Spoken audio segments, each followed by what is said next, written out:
X Series on Dazn, sponsored by William Hill.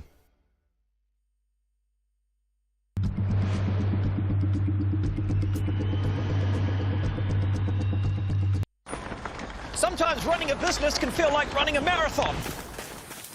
In a desert. Through quicksand. But Xero accounting software can help keep your business finances running smoothly. Soon that marathon will feel more like a fun run. On roller skates. With a jetpack. Ka-ching.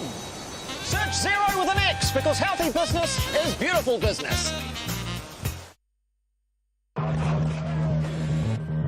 200 miles per hour, 300 sensors, 1.1 million data points a second, sent instantly to the AWS cloud, so AI can generate insights for F1 in real time, to keep millions of fans on the edge of their seats.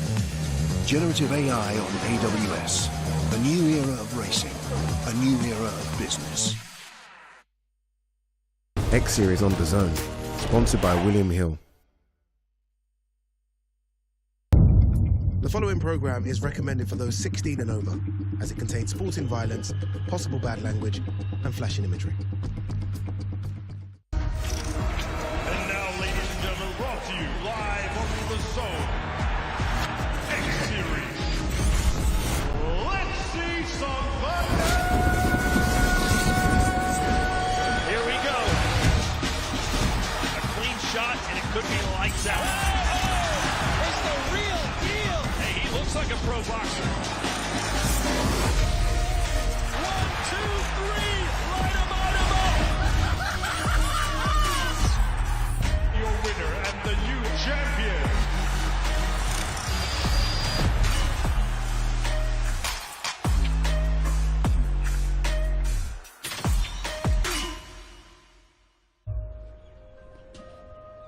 Misfits and Dazn X Series has finally touched down in Doha, Qatar, in the gladiator-esque Qatar Amphitheater. And we are here for the Gib versus Slim live open workouts. And remember, this is Misfits! X Series on the Zone, where superstars meet. It's not going to be your usual show, and chaos unfolds. Are you not entertained? Nights like no other, where anything and everything happens. Are you kidding me? Where dreams are built in a heartbeat and shattered in seconds. Defying expectations, where underdogs conquer. That changes everything! And champions are crowned. Am I not the queen of Misfits? The Zone is the home of crossover boxing. Ladies and gentlemen, welcome to the live open workouts. I'm Riley Osborne with Ben the Bane Davis and, of course, Anthony Taylor. We're here in this beautiful gladiator-esque arena, and we had some gladiator action going down just the other day at the press conference. Ben Davis, you were right in between it. Like metal to a magnet, I simply can't resist myself finding the brawls. And Chase Demore, Kells, if this fight didn't have enough X factors for you, boy, does it now. Some errant water found its way to the big man, and, well, he found his way over to Chase Demore through about 4 different security members. God bless them. They're doing the best in the business. And I tried, Riley, to separate things the best of my ability, but on Thursday night, nothing's going to stop those guys. I mean, we had about 6 security guards, Ben Davis, and then it was finally the one and only Mam Sailor that got in there. And I think that I'll give him the credit. I think he handled it with his patented jump, as you can see there. But look at the intensity on the face of Kells. Once that water hit him, he was all gas, no brakes. I think the Buffalo Bills need a guy like that with the gumption, the ambition, and it just went all the way into the tables. AT, you know something about brawls. That one got wild. Hey, look, sign him up. First round draft pick, Raiders, Los Angeles Raiders. They're looking for linemen. Them 2 men cannot be stopped. I'm excited. 2 behemoths. We want to know which one is too hot to handle. But, ladies and gentlemen, that is just one of the many fights that we have here. We're going to take a look at this brilliant fight card that kicks off with Amir Anderson versus Niraj, and then heads over to Luis Pineda versus Swarms. Then, diving into the main card, we start off with Chase Demore versus Big Kells for the Misfits Heavyweight Championship. Moving on to Lil Cray Cray and Yeti Gang TV as they finalize the winner of the lightweight tournament. And Nick Lamau faces off against Warren Spencer for the middleweight. Misfits moves on to welterweight championships. Jarvis versus Ben Williams. And, of course, at light heavyweight, Deji versus Dawood Savage. HS Tiki Taki faces off against Messiah Pinder. And at light heavyweight, the co-main event, Salt Poppy versus King Kenny. Then, for the final Misfits Super Middleweight Championship and the main event of this pay-per-view, Anesongib faces off against Slim. Can't wait for this one. Slim and Gib battling it out. 5 years in the making. When you think about grudge matches, the definition of it are these two guys. AT, fireworks expected, a collision course that we finally get to see. Oh, absolutely. It's been in the works for a long time. The fans ready to see it. I'm ready to see it. We finally get to see it. I'm loving it. What you think, Riley? Well, first things first, you only get to see it if you head over to DAZN.com/boxing to buy the pay-per-view, because you can do it right now. And then you'll get to see the fights, which, if you're going to miss out on these fights, you're obviously a mistaken person. You're wrong. You're incorrect. Talk to me about it, guys. I've bought this pay-per-view 6 times already just in the last 5 minutes of us being live. I've made 17 different DAZN accounts. Yes, I have my bot accounts, and they're all buying the pay-per-view like you should. But the one that I want to draw some attention to are the title fights. We have, of course, the middleweight championship between Slim and Gib. But let's not forget Jarvis and Ben Williams, the Bumblebee, taking on one of the most accredited welterweights. I just am so excited that Ben gets this opportunity, and the return of Jarvis. How can you not like it? I mean, look, Ben is a rising star from Ireland. This guy has it all.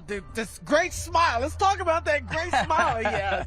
The fans are loving him. What's good about Ben is he has a whole country backing him up, and we love to see that. A good kid, young star in the making. AT, you were going to team up with Slim to go in against KSI. You obviously have some information about his preparation, getting ready for such a high-level fight against KSI. You know what that feels like. Do you think that's going to aid his preparation here against Gib? Oh, no, absolutely not. I mean, Gib is a volume puncher. He likes to apply pressure. But Slim is also a brawler. As we see Slim, look, he has knockout power. He shows that he can bang with the best. Look at that. That's a crazy overhand right. And when he sees that, you see how he counters Salt. Look, Slim can bang in the pocket. He's comfortable slugging it out. And it's going to be tough for Gib to go in there and do what Slim does. I was talking to Gib's team, though, and they know the dangers. They know that at range, Slim is going to have the advantage. In tight, he's got great power. But they believe that it's going to be the cardio and the volume of Gib that is going to be able to sway this in his decision. Ben, 8 rounds this fight is. That's a Misfits first, and it just shows, one, how confident these two guys are in their boxing ability, but also what we needed to do to make Gib come here. He needed to know that he was going to have the opportunity to really show his skills, and I think that that's what 8 rounds is going to do. And the beauty of this is, again, Slim the Hitman only needs 1 moment to make it count. Gib, the volume striker, I do anticipate the pressure, and we've seen Slim have issues with that in the past. Some opponents have had success when you're pouring it on him in the early rounds, but he does come into himself late in the fight, and I do think that if I'm Gib, I gotta watch where I put the chin. If I'm in the center line, Slim might take a shot. AT, we've seen Gib hurt before. Is Slim going to be able to find that shot early? I believe so. I mean, the key to success for Slim, he needs to be patient and wait for that moment. Gib tends to rush in impatiently. Sometimes he gets caught. We've seen that with the Austin McBroom fight. Slim needs to keep range and wait for that moment. Okay, so we also, of course, have the co-main versus Salt Poppy. We've had a little bit of drama. King Kenny thinking he's getting 6 rounds. Salt Poppy thinking it's 5 rounds. I'm not sure if we've even settled this debate just yet. I don't hear any cancellations because we do have the Misfits team, which are inarguably the best in the business. They were on it. I hope that they've found a solution because we need to see this fight, guys. Guys, that's a big banana that was absolutely tossed at this fight, but I do think the important thing to keep in mind is the skill set that both guys have. King Kenny has developed himself beautifully over the last couple of years. Salt Poppy is a superstar, and I am so pumped to see what he has against a very difficult challenge. Here is his last fight, King Kenny, against Adam Brooks. Power, discipline, and tenacity, which I think at times King Kenny has lacked inside the ring, right? It's all between the ears, and that night against Adam Brooks, he was beyond locked in. Well, when we're looking at Kenny, like you say, he lacks confidence. He's slowly building that confidence up every time he's fighting. His brother Danny, who was obviously his coach, is doing a phenomenal job preparing Kenny for a guy like Super Salt Poppy, because Super Salt Poppy is no slouch, my man, no slouch. Absolutely. You've been in there with both of them last time that I checked. You were able to get the best of both of them. But something that intrigues me about these two guys is they're both counterpunchers in a way. Salt Poppy has often been good on the counter side. King Kenny also good on the counter side. King Kenny has struggled in tight. That's something that you took advantage of. And I'm very curious to see, is Salt Poppy going to take those notes and use his ability and his forward aggression to be able to expose the gaps that are in King Kenny? But 6 rounds, in my opinion, that's to Kenny's benefit. 5 rounds, that's to Salt Poppy's benefit. I'm very curious to see how they're going to settle this, find a middle ground, maybe 5.5. I'm just kidding. But they're going to find a middle ground to be able to make this fight happen. They'll do the first 3 rounds at the beginning of the card and then the last 3 rounds at the end of the card. That's our solution here. Hey, in between every fight, just go in there and do a round. First fight, let's go. Okay, we briefly touched on it, but let's talk about the heavyweight championship. Chase Damore has worked overtime to make sure to sell this fight. The guy is absolutely phenomenal. He's always showing up with energy, but he's also been showing up increasingly with skill and ability. Now, Kells in his last fight showed great determination. He got up from the canvas, but he also showed realistically that he's not that experienced yet. Once he started straightening up those punches, he found success. Who do we think is going to be able to deliver the most come Thursday night? When you think about the heavyweight division, it's only going to take one punch. They are 2 titans, and I love the power and energy that they're bringing into this. But you have to respect and acknowledge the experience that Chase Damore possesses. He has made that walk many times before. And while he might not have been knocked down or stopped, he did lose multiple times, right? So for Kells, you don't want to think too much about the fact that, oh, this guy hasn't hit the canvas. He won't be able to deal with the adversity. Chase Damore has dealt with the adversity. He's responded effectively, and I think we're going to get a barn burner to kick things off on Thursday night. Well, gentlemen, let's kick things off today. We're going to throw to Huss to get all the action started. Ladies and gentlemen, we are live on Dazn. Welcome to the Qatar Amphitheater here in Doha, Qatar. The Supercard X Series 19, brought to you by Misfits Boxing. This workout is presented by Qatar, and the whole Supercard is presented by Visit Qatar. And now, ladies and gentlemen, let's get the public workout underway. Please welcome to the ring, Niraj.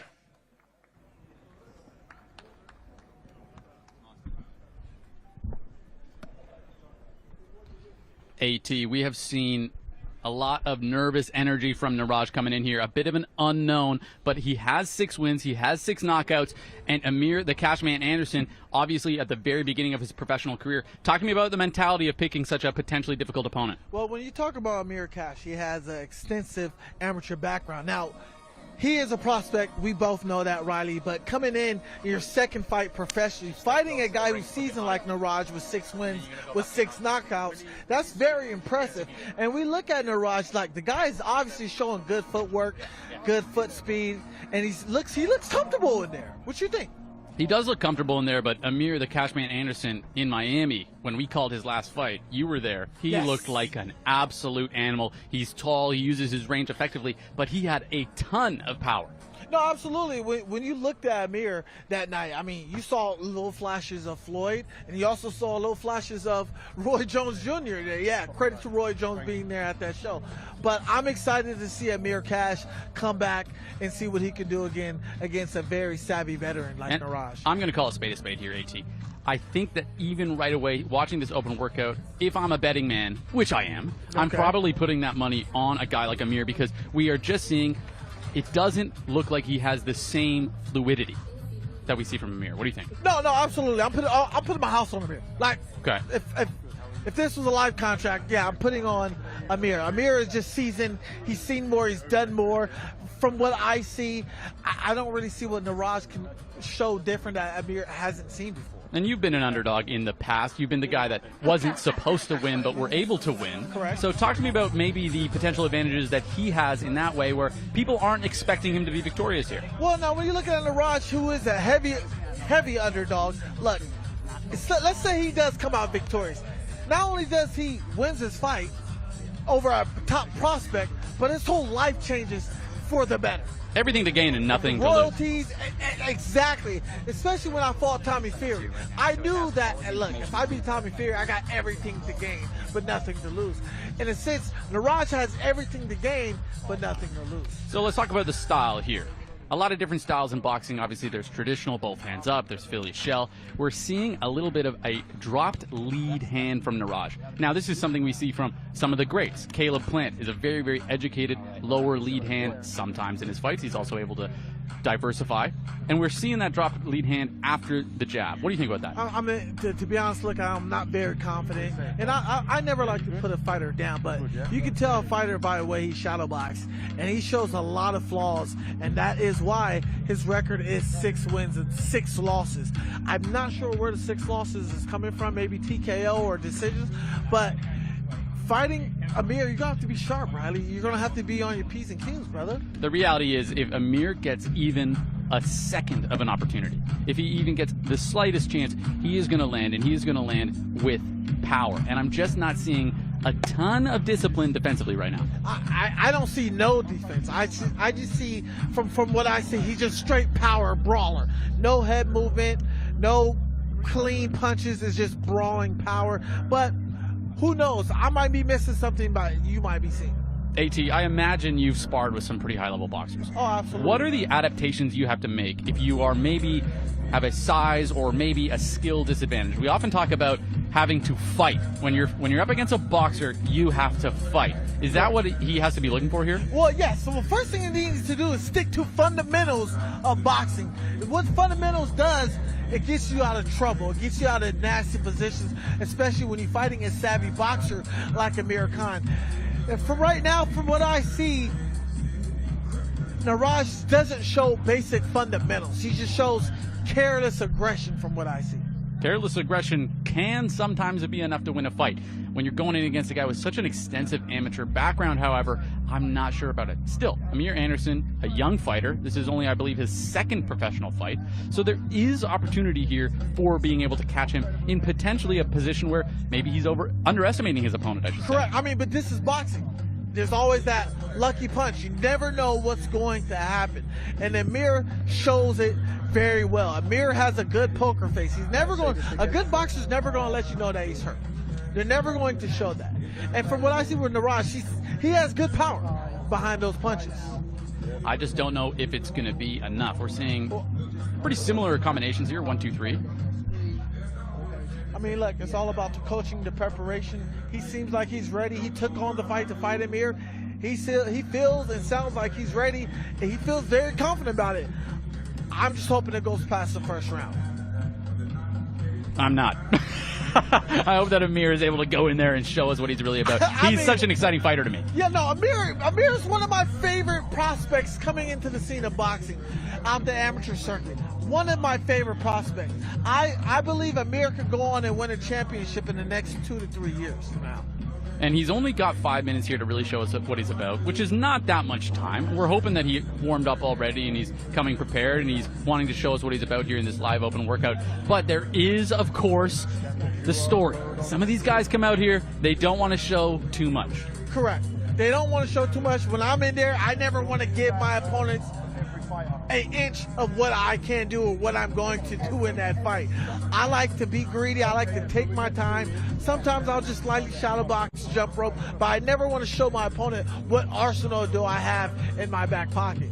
It just doesn't sit right with me. Let's get Ben here with a question to the boxer coming up.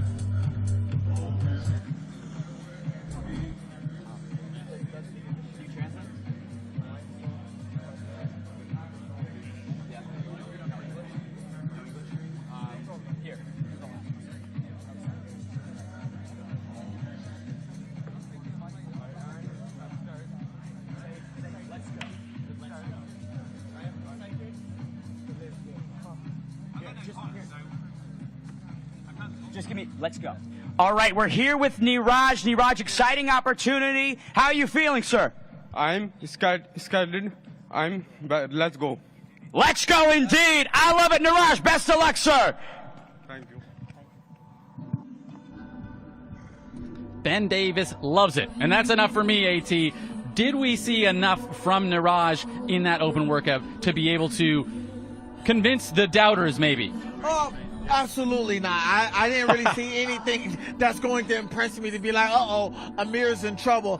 Look, Amir's about to cash out in the first round, possibly. Maybe in the second. But that cash in the bank sounds really nice.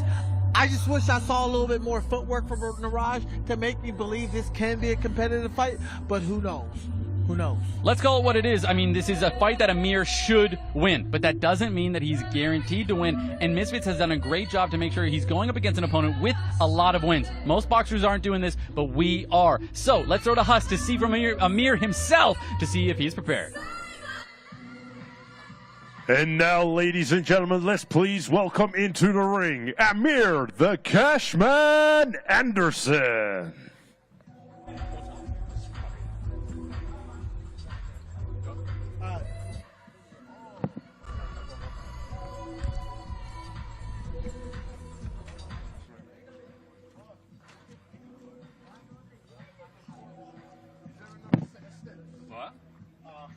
Here he is. We already see a massive height and reach advantage for Amir Cashman Anderson.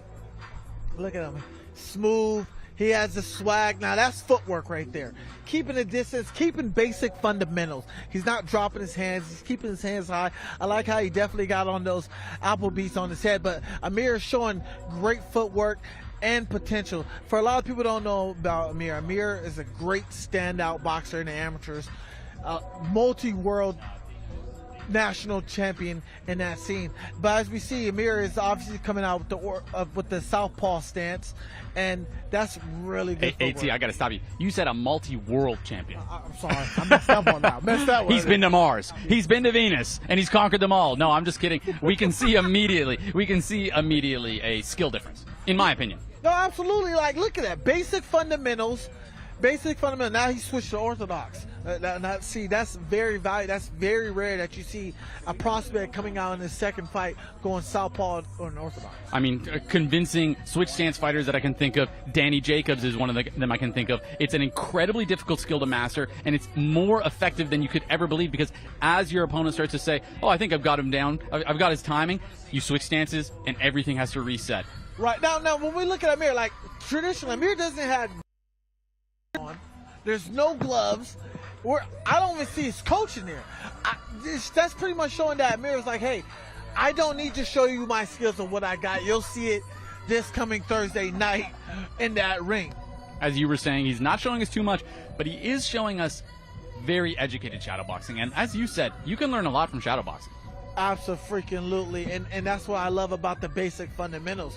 When we talk about the basic fundamentals, Riley, we're talking about your basic up and downs, your hands up, basic ladder drills, basic shadow boxing, pad work, everything we need to become a defined, true boxer in the scene, because boxing, Riley, is not for everybody. This is exactly the type of guy that a guy like Mams Taylor is putting his effort and his energy behind. And there's reason for that, because we believe that he has the ability to really shine in the professional boxing scene. No, absolutely. Mams is signing the hottest prospects in boxing right now, and that's a good sign, because people are saying, well, what is Misfits?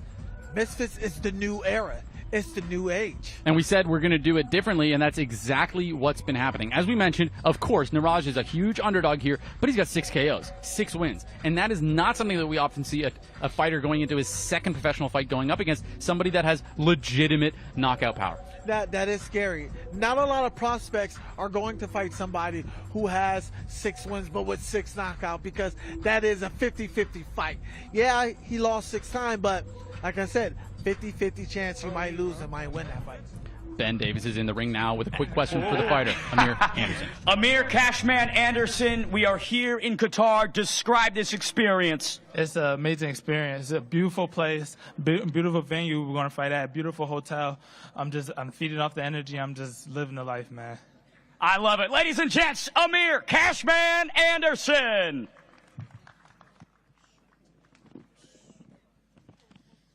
Anderson shouting out the beautiful Qatar in which we are in. I can't deny it. The hotel's been beautiful. The venue's been beautiful. Look at where we are. Talk to me about visiting a place like this and fighting in a venue that can add some of that energy. Well, I love it. The atmosphere is great. The food, oh my God, the food is amazing, Riley. I just want to be here because the food is here. Now, but everything here, the culture is beautiful, the weather is beautiful, the energy just being in Qatar is beautiful. And some of these fights are going to be beautiful. Let's throw to Huss to get on to the next fighter for this live workout. Ladies and gentlemen, we are now ready to see our next contestants. This open workout is presented by Qatar. The whole Supercard is presented by Visit Qatar. This incredible event is available to buy now on Dazn. You can scan the QR code on the screen or please visit thezone.com. And now, ladies and gentlemen, please welcome to the ring, Swarms! Swarms coming back. He's been out for a while, not taking an easy fight, but he said he would fight anybody. Look, Swarms is on a redemption arc right now. This man is lusting for another win. Look, unfortunately, he did suffer a loss from Ed Matthews, but Ed Matthews suffered a loss from Pineda. Now we got Swarms fighting Pineda, and Pineda is no slouch. This guy's a tough cookie, and I like what I see with Swarms. Look at him. Look at that man. I remember when he fought Ed Matthews. I don't know if he remembers, but briefly I mentioned to him before, just get it to the second round, get it to the third round, because that's where he would have had the advantage. He wasn't able to do that. He got stopped early, but I really still to this day believe that that was a winnable fight for him. Now, AT, he's switched camps. Talk to me about some of the differences that happen when you switch camps. When you switch camps, sometimes you're not familiar with the coach. You're not in sync, so it's going to take you about 4 to 5 months to get in sync with a newer coach. But it depending how long you've been knowing this coach, what's your history with this coach. But when you're switching camps with a brand new guy and you've never met, things can get tricky, but you're starting to learn certain things. But fighters are different, right? And what works for one fighter might not work for another fighter. It's not necessarily a knock on a coach for a fighter to leave, but sometimes they just gel much better. So I'm curious to see if Swarms is going to be gelling better with this new coach and going to be able to show us the skills and ability he has. Well, I saw Swarms yesterday on the pads in the gym, and that man was throwing some clean, crisp punch. And his trainer, y'all need to watch out for this trainer. Look how he walking. He's in there. He's critiquing him, showing him certain things. But what's good, what I like about Swarms, what he's doing now is he's showing good footwork and balance. AT, you just took the words out of my mouth, because Swarms has always had good punches. He's always had fast combinations and fast hands. That was the first thing that he developed as a fighter. But what he didn't have was fundamental, crisp footwork. And that's exactly what we're seeing here. If he is able to integrate that footwork into his boxing game, we could really see a very, very dynamic shift in his ability as a fighter. Absolutely. I just like how he's staying on the outside of the foot, using his feet to move him. Not his hands, his feet. And he's in and out. Swarms looks great. He looks really in shape. This guy, I'm excited. This is my dark horse fight. It's one thing to put it together in the open workout, though, and it's another thing to put it together in the fight. Now, I talked to Swarms yesterday, and something he mentioned to me that stuck with me was he talked about the warrior mindset, the warrior culture. He said, I used to be a rapper. Used to was the word he used, because now he is a fighter. He is embracing the ideology of being a fighter. Now, when you're embracing the ideology of being a fighter, we're talking about sleep, eat, breathe, fighting, dream fighting. You have to be selfish, the most selfish person in the world, if you want to commit yourself to being a fighter. Because being a fighter ain't easy. You're sacrificing your body, your health long term for short success. AT, he said he didn't care who was called. He was going to take the fight. That sounds like something you would say. Oh, man, hey, absolutely. Man's call, hey, AT, I need you to fight this guy. Say less, when and where. Now, the thing I like about Swarms was when he got knocked down, he was laughed up. He always got up. Let's get to Ben for a quick question with Swarms.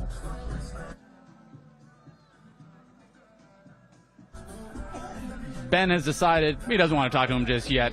Swarms wants to keep going. I think that's just a exhibit of his fitness. He looks ready right now. Yes, he's on a venture tour. Like when we first saw Swarms on X Series 1, he was about 200 plus pounds. This guy transformed his whole body, his whole mindset, and he lost about 40 pounds. He said, hey, I'm tired of being a loser. I'm tired of people making fun of me and laughing at me and not taking me serious in this boxing. I want to change. Not just that. I mean, this guy has taken some of the hardest fights he could right from the start. Last I checked, his Misfits debut was against the one and only KSI. Now not everybody get a chance like that, right, to fight KSI. Look, I've been chasing KSI for 4 years, and I ain't got a fight. But this guy get his first fight ever against KSI. Look, I am jealous of Swarms. An interesting thing is Pineda and Swarms both fought KSI on that same night. It was both of their Misfits debuts, and now they're fighting each other. Yeah, absolutely. Now, when I look at Swarms shows good footwork, patience, and power, and I like how he's using his reach, Riley. He's doing it very well. Something we can see from the lower lead hand is often a disguised jab. That's the main advantage that people talk about because, of course, you are potentially exposing yourself to more onward right hands specifically, but you gain the advantage of being able to snap that jab up, not in the vision of your opponent. What I like is called the Hitman jab from Tommy the Hitman Hearns. And he's staying in a Philly, half Philly shell. But what I need Swarms to do is when he throws that jab and he brings it back, bring it back with your hands up. Not low, because now you're taking punches when you come in low. Something I'm seeing immediately from this trainer, though, as you mentioned, AT, is a focus on the footwork. Absolutely. His footwork looks massively improved. I always noticed that he was always very tight. His feet were very close together in his footwork, and we're already seeing a much better posture. I mean, look at the difference in the gym. It's coach. One thing I want to point out, Riley, is look how the trainer's holding mitts. He's not meeting them. He's telling, hey, come hit these mitts because I'm not coming to you. And that is a good trainer. But they're just flown right now. And that comfort you see from a new team, obviously he transitioned not too long ago, but he's very, very comfortable with this trainer already. Yeah, I like this trainer. I like his demeanor. He's holding the pads correctly. He's showing them what he needs to do in the process. But we only see about 30% of Swarms. That's all. I will say we're also seeing Swarms, both hands looking a little low. That might be his style. I mean, he just fought his last two fights like that. Who knows? But he has to watch that. All right, there we go. Ben Davis going to talk to Swarms. All right, we're here with Swarms. Sir, new and improved. What can the fans expect on Thursday night? Expect the unexpected. I'm back.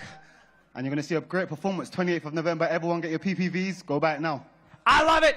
Ladies and gentlemen, Swarms. Ladies and gentlemen, don't forget to buy this pay-per-view at dazn.com/boxing. That's DAZN.com, because these fights are going to be off the chain. But that's not the only fight that's going to be off the chain, because the home of boxing has plenty more to come. What's it like growing up in a fighting family? I don't know, man, but it's all I knew. You learn the hard way, I suppose. It's fight or flight. So I chose to stand and fight. Simple. Yeah, I may have taken a few beatings, shed a few tears, bled a little. I got faster, I got slicker. Soon, I couldn't be touched. And that's when this got fun. I watched my brother become world champion. I watched my brother become world champion. And I thought, I want a bit of that. And I did, and I'll do it again. And when I do, I'll do it for a name. My name. It's more than pride. It's blood. It's family. And that means everything. Maybe you're listening to this and my words don't resonate, but that's okay, because they will. When I walk to that ring on November the 30th, take a moment and read the name on my shorts. Look at the figure beside me. This isn't just about me. It's about me, it's about him, it's about us. And all the lessons they taught me. Edwards. Yafai. This is our story. This is our heritage. This is our bloodline.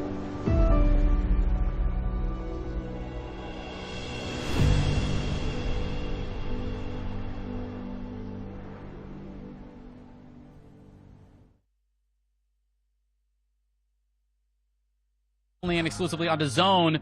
AT, we're finally moving into what is always everyone's favorites, the heavyweights. Big boys, too hot to handle, like I told you earlier, Riley. Which one is going to be too hot to handle? Is it going to be Big Kale's too hot to handle, or is it going to be Chase who's going to be too hot to handle in that ring? Anything can happen. We're talking about heavyweights, Riley. Well, speaking of the ring, let's get those boys in there with us. Ladies and gentlemen, and now let's welcome our next contestants to the ring. This open workout is presented by Qatar, and the whole Supercard is presented by Visit Qatar. This incredible event is available to buy now on Dazn. You can scan the QR code on the screen, or please visit Dazn.com. And now, ladies and gentlemen, please welcome to the ring, Kells.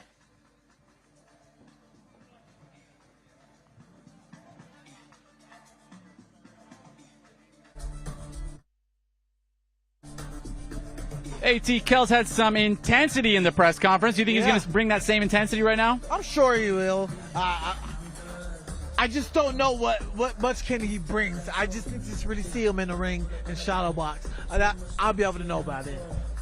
When a guy is this athletically gifted, this physically gifted, talk to me about some of the advantages, but also some of the disadvantages of that. The disadvantage is your cardio is going to go down faster because when you're a big boy, you're swinging for the fences. The good thing is, and when I say the good thing is, you just need one shot and it's over from a big heavyweight like Kells. Which is exactly what we saw in his last fight. He had some adversity early on, but when he talked to me in his interview, he said this. He said that once he walked through the fire, once he was knocked down and got back up and bloodied and still fighting, he found comfort. He said, you know what? Now that I've been here, I've walked through the fire, and I'm still standing, why don't I get back to boxing? Well, one thing I will say about this, Riley, is good coaching. His coach, Daly, after the first round, Daly took him in and said, listen, we need you to calm down, breathe, stop reaching for your punches. And now what a good coach does is he's here to train you to make sure you're safe. He's here to make sure you're composed, you're level-headed. Fundamentally, though, we're looking at him shadowbox. If he keeps his punches straight, he can deliver a ton of power. Yeah. But he doesn't look that comfortable just yet. No, like I said, right, this is his second fight. When I look at Kells and he's throwing that left jab, you notice how he tends to drop that hand a little bit. And he's bringing his hands too close and he's too tight. He needs to stay loose. There's a slight lack of fluidity, but that does not mean that he won't be able to get the job done because, as I was saying, you can get away with a lot when you're built like a brick house. Anybody can, hey, look, the bigger you are, the harder you fall, and it just takes one punch to stop it all. People always love to say that, but let's talk about that because Chase Damore often has fought guys that were smaller than him, specifically were shorter than him. This is the first time that he's going in there against a guy who actually has a size advantage over him. Now, Chase, obviously the more experienced fighter, but Chase has had wins and losses himself. It's taken him time to really improve as a boxer, so I actually think this is a much closer fight than people might think it is. Yeah, it is. Chase had to take a lot of losses to understand what type of fighter he was, what type of person he was. And when you're getting into that ring, you have to be mentally, emotionally, and spiritually ready to go in there and risk yourself. And this is no joke. AT, it's sounding a little bit like you think that Kells is the underdog in this one. I believe Kells is the biggest underdog. The biggest underdog. The biggest underdog, yeah. I wasn't convinced with Kells in his first fight. That's fair. That's a fair assessment. He obviously struggled. I found it very interesting because in his first fight, his punches started kind of all over the place. After he got dropped, it was almost like he remembered all of his training. Well, when I look at Chase has never been dropped. And Chase fought a lot more people who are more experienced than him. UFC veterans. UFC veterans, guys like Josh Bruckner, big guys, and Chase still hasn't been dropped. Chase has power. We see what Chase can do. I will say, though, he was unsuccessful against Josh Bruckner, and then Salt Poppy beat him. And there's about a 100-pound size difference between Chase and Salt Poppy. Yeah! Can we see Salt go back up to fight Chase some more? Who knows? You heard it here first. Salt Poppy versus Kells versus the winner of Kells versus Chase Moore. I'm kidding, of course. Let's see Kells on the pads. This is, I think, going to be a lot more important than the shadow boxing. You know what I'm kind of getting? And I'm not trying to throw shades at Kells. I'm getting the vibes as if Chase had his first fight against Josh Bruckner. Same technique, same style. Kells is still learning the sport of boxing, so we just need to give him more time to grow in it. Now, I'll argue with you a little bit here. I think as he's warming up, he's looking a little bit better on the pads. This is a guy who is athletic, and that right hand clearly has some power in it. Yeah, I mean, he's still learning, Riley. His technique is a little off, but that's the comfortability. You need to get comfortable with it. You need to be comfortable with being sloppy and critiquing it. To me, it's going to be his ability to stay in the fight and remember his technique even under the pressure and adversity. Because I'll argue with you here. I think this 1-2, it's not terrible. It's not terrible. He's having trouble putting it together with other combinations. We don't see a hook at all or uppercuts. But fundamentally, I've always said, if you just focus on the 1-2, that's all you really need at the start of your career. But as a boxer, Riley, I'm going to tell you this. When you're starting off, you got to do the basics. Keep your hands up. And Kells is having his hands down, was going to lead into a big right hand by Chase Damore. Okay, I see what you're saying. So you're saying he's defensively not focusing on his fundamentals, even though he's offensively focusing. Every time he throws a punch, the hands goes down. Look at it. Bam. Right there. Down. You need to keep your hand up. Don't keep your hands up when you throw in your jab or your punch. Keep your hands up when you retract your jab and punches. Chase can be a hard guy to find as well, but something that Chase does often is he leans backwards. Now, as the taller fighter, you know this. When the guy is taller, they can sometimes get away with just kind of leaning away from the punches. But because these two are the same size, that could be a potential for Kells to be able to land that right hand. Very true. Kells is taller than Chase. But what the difference is going to be between Big Kells and Chase is who has the better footwork here? Who has the better footwork to get you out of dangerous positions, and put you in positions that gives you bigger opportunities to land bigger shots? Kells is warming up a little bit here. I think that a key here is not necessarily going to be the pad work, but the sparring. How much sparring and what level of sparring has he done in preparation for a fight like this? Well, I'm not sure. He said he's been sparring, but I do know that Chase is ready to go every time we see him. But Kells he's starting to look comfortable. He's starting to relax. He's starting to feel it.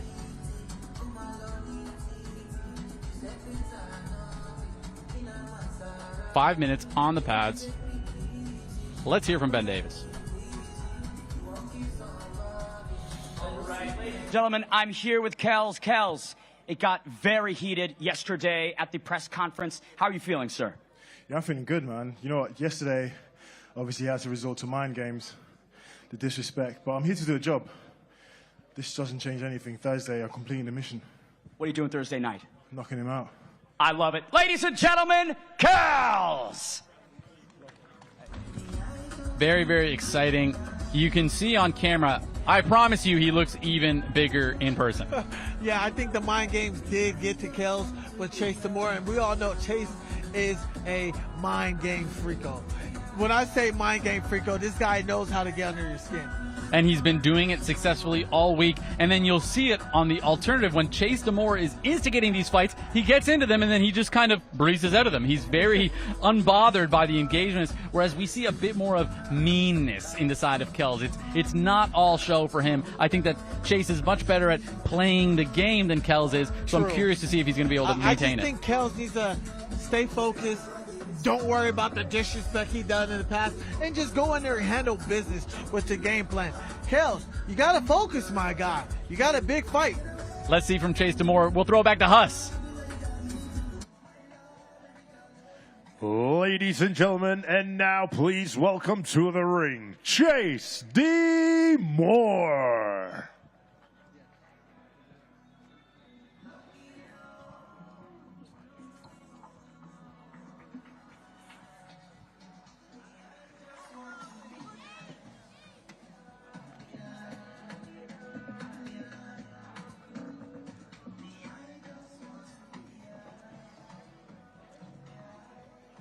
There like he's a big show. I love it. We can see that Chase he's clearly the thinner man. He has a slight size disadvantage. But as you mentioned, AT, the bigger guy can often gas out faster. Very true. You know, normally when we watch Chase in his last fights, he was always much bigger than his opponents. But this time, I see a lot of a slimmer Chase. And we got Gary Olive on the pads with Chase. Chase looks fast. Look at that jab. And what he's doing, Riley, is he's jabbing, but he's bringing that jab back at the same position instead of bringing it low. And seeing with this double jab, he's keeping it dangerous. He's not just bringing it back home and not looking for the next punch. Immediately on the pads as well, diving right in. I'm very, very curious. This is a good-looking Chase Damore right now. Yeah, this is. I'm impressed. Like, we went from the very first Josh Bruckner Chase some more to the big Kells Chase some more, and we saw the evolution of Chase of how much he improved. Finally, I don't think we saw a single left hook from Kells. It's clearly not a punch that he's very comfortable with, but we're seeing that from Chase. Well, this is our first left hook we saw of the day. Amir Anderson was throwing some left hooks. Yeah, but when we talk about all the pads, Chase looks good, he looks great, but we can't undermine Big Kells. That guy has brutal knockout power, and if Chase get hit with one of those, we might see Chase kissing the canvas Thursday night. That is going to be a huge, huge important factor, is the power, and can he land it early? I am just looking at the physiques right away, going to be assuming that Chase Damore has come prepared cardiovascularly. Yes. And I think that's going to be an advantage for him. I mean, these guys were football players. They know how to stay in shape. They know how to mentally prepare themselves. Football's a very different game, though. Very, We're talking very about true. Very true. It's going to be who had a better nutrition in this camp. And from what I see, Chase looks like he had a better nutrition. I will say that we also see just a better variety of weapons from Chase Damore right now. Yes. He's throwing uppercuts followed by a right hand. Same side punches, so double jabs, uppercut followed by right hand. Look at him we saw showboating. quite literally a 1-2 the entire time. Hey, whoa. We just saw an uppercut by Chase. That's what I'm saying. So I'm wondering if Kells has the variety of weaponry, because we didn't see it now. I talked about it before. There's a huge chance that Kells is just making sure not to show any of us what he's been improving on. Well, when I look at Kells, a beginner boxer, he doesn't have that much experience, Riley. When you're talking about an inexperienced boxer, his basic punches are going to be a 1-2-3. When we look at Chase, who's fought more, who's experienced more ring time, he's going to have different arsenals to the jabs, the hooks, the counter hooks. It's just been brought to my attention that Kells is right there by the ring while Chase Damore is in there. There's been a lot of bad blood between these two. Do you think he's trying to analyze his opponent right now? I believe so, but Chase is still in his head. Chase is still in his head. He's showboating. He's antagonizing Kells. Kells just wants to go in there and rip his head off. We can see that right now. Look at He's doing Chase. it right now. I'm curious to see what kind of impact this is going to have on fight night. AT, we know that when you start to fight with emotion, that can be an additive to burning out your cardio. Oh, when we talk about emotions and you're new to the boxing game, it's a recipe for disaster, because you don't know how to navigate through that emotion when you're going in there as a newbie in the boxing ring. Chase, he's been like this.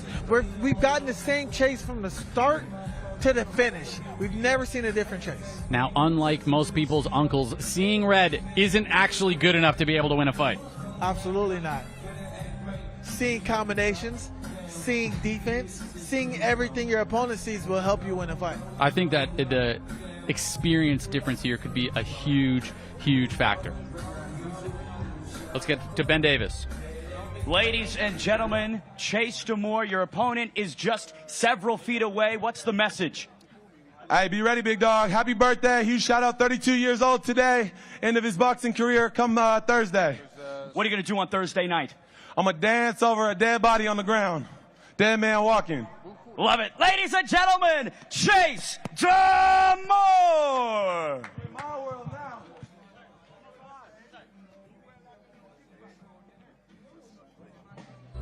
I am here with Kala.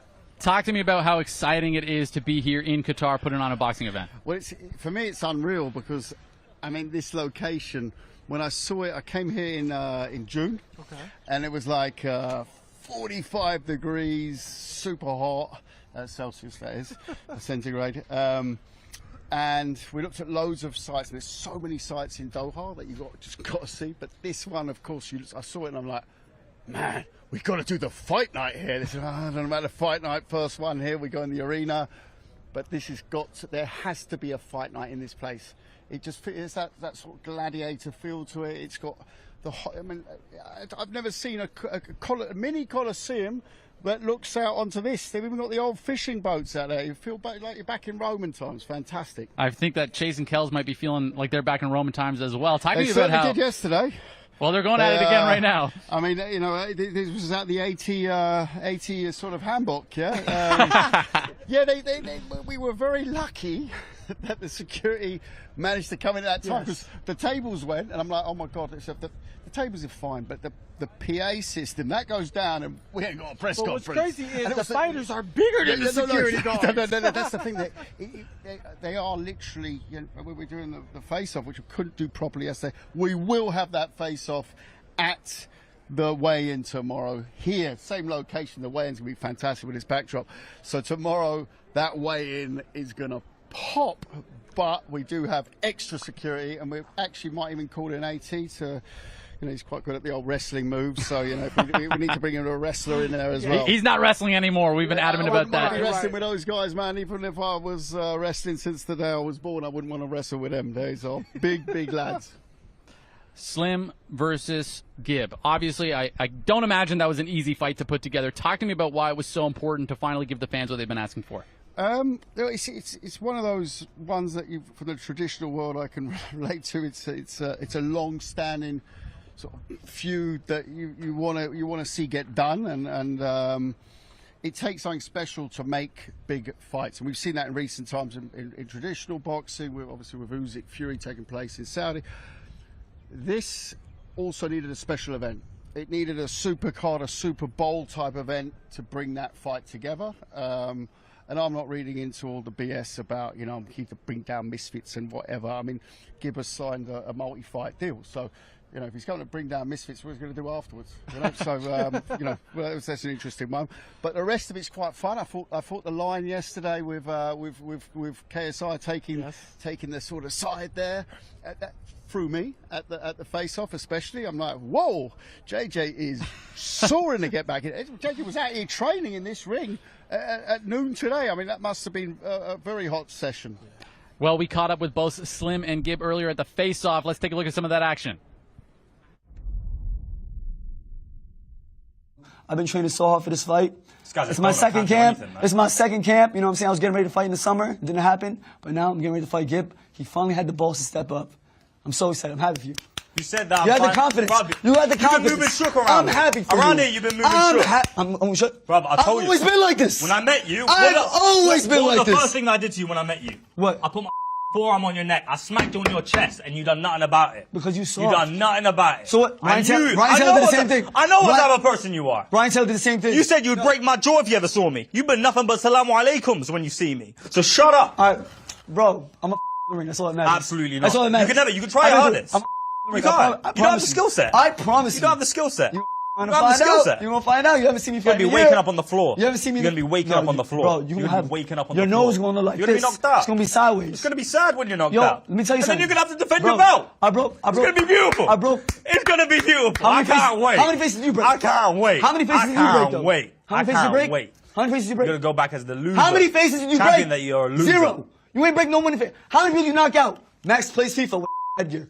Austin McDookie. Yeah. That's the only. Dookie, you said the you one that you've been begging. Yo, nice. You said you the cheated, right? Did you cheat Austin? How many times did you drop him? 5 times? You begged him, right? How You begged him 5 I dropped cards? him one time and they out. You begged him. One time they out. Who did you fight? One time and they out. Who did you cheat? Well done, bro. Tom Zanetti, debut. Rocked you. Congrats, bro. Saul Papi coming off a loss. What, didn't he call you on Twitter? Yeah. And your timeline. And the timeline was going against you. And guess who won?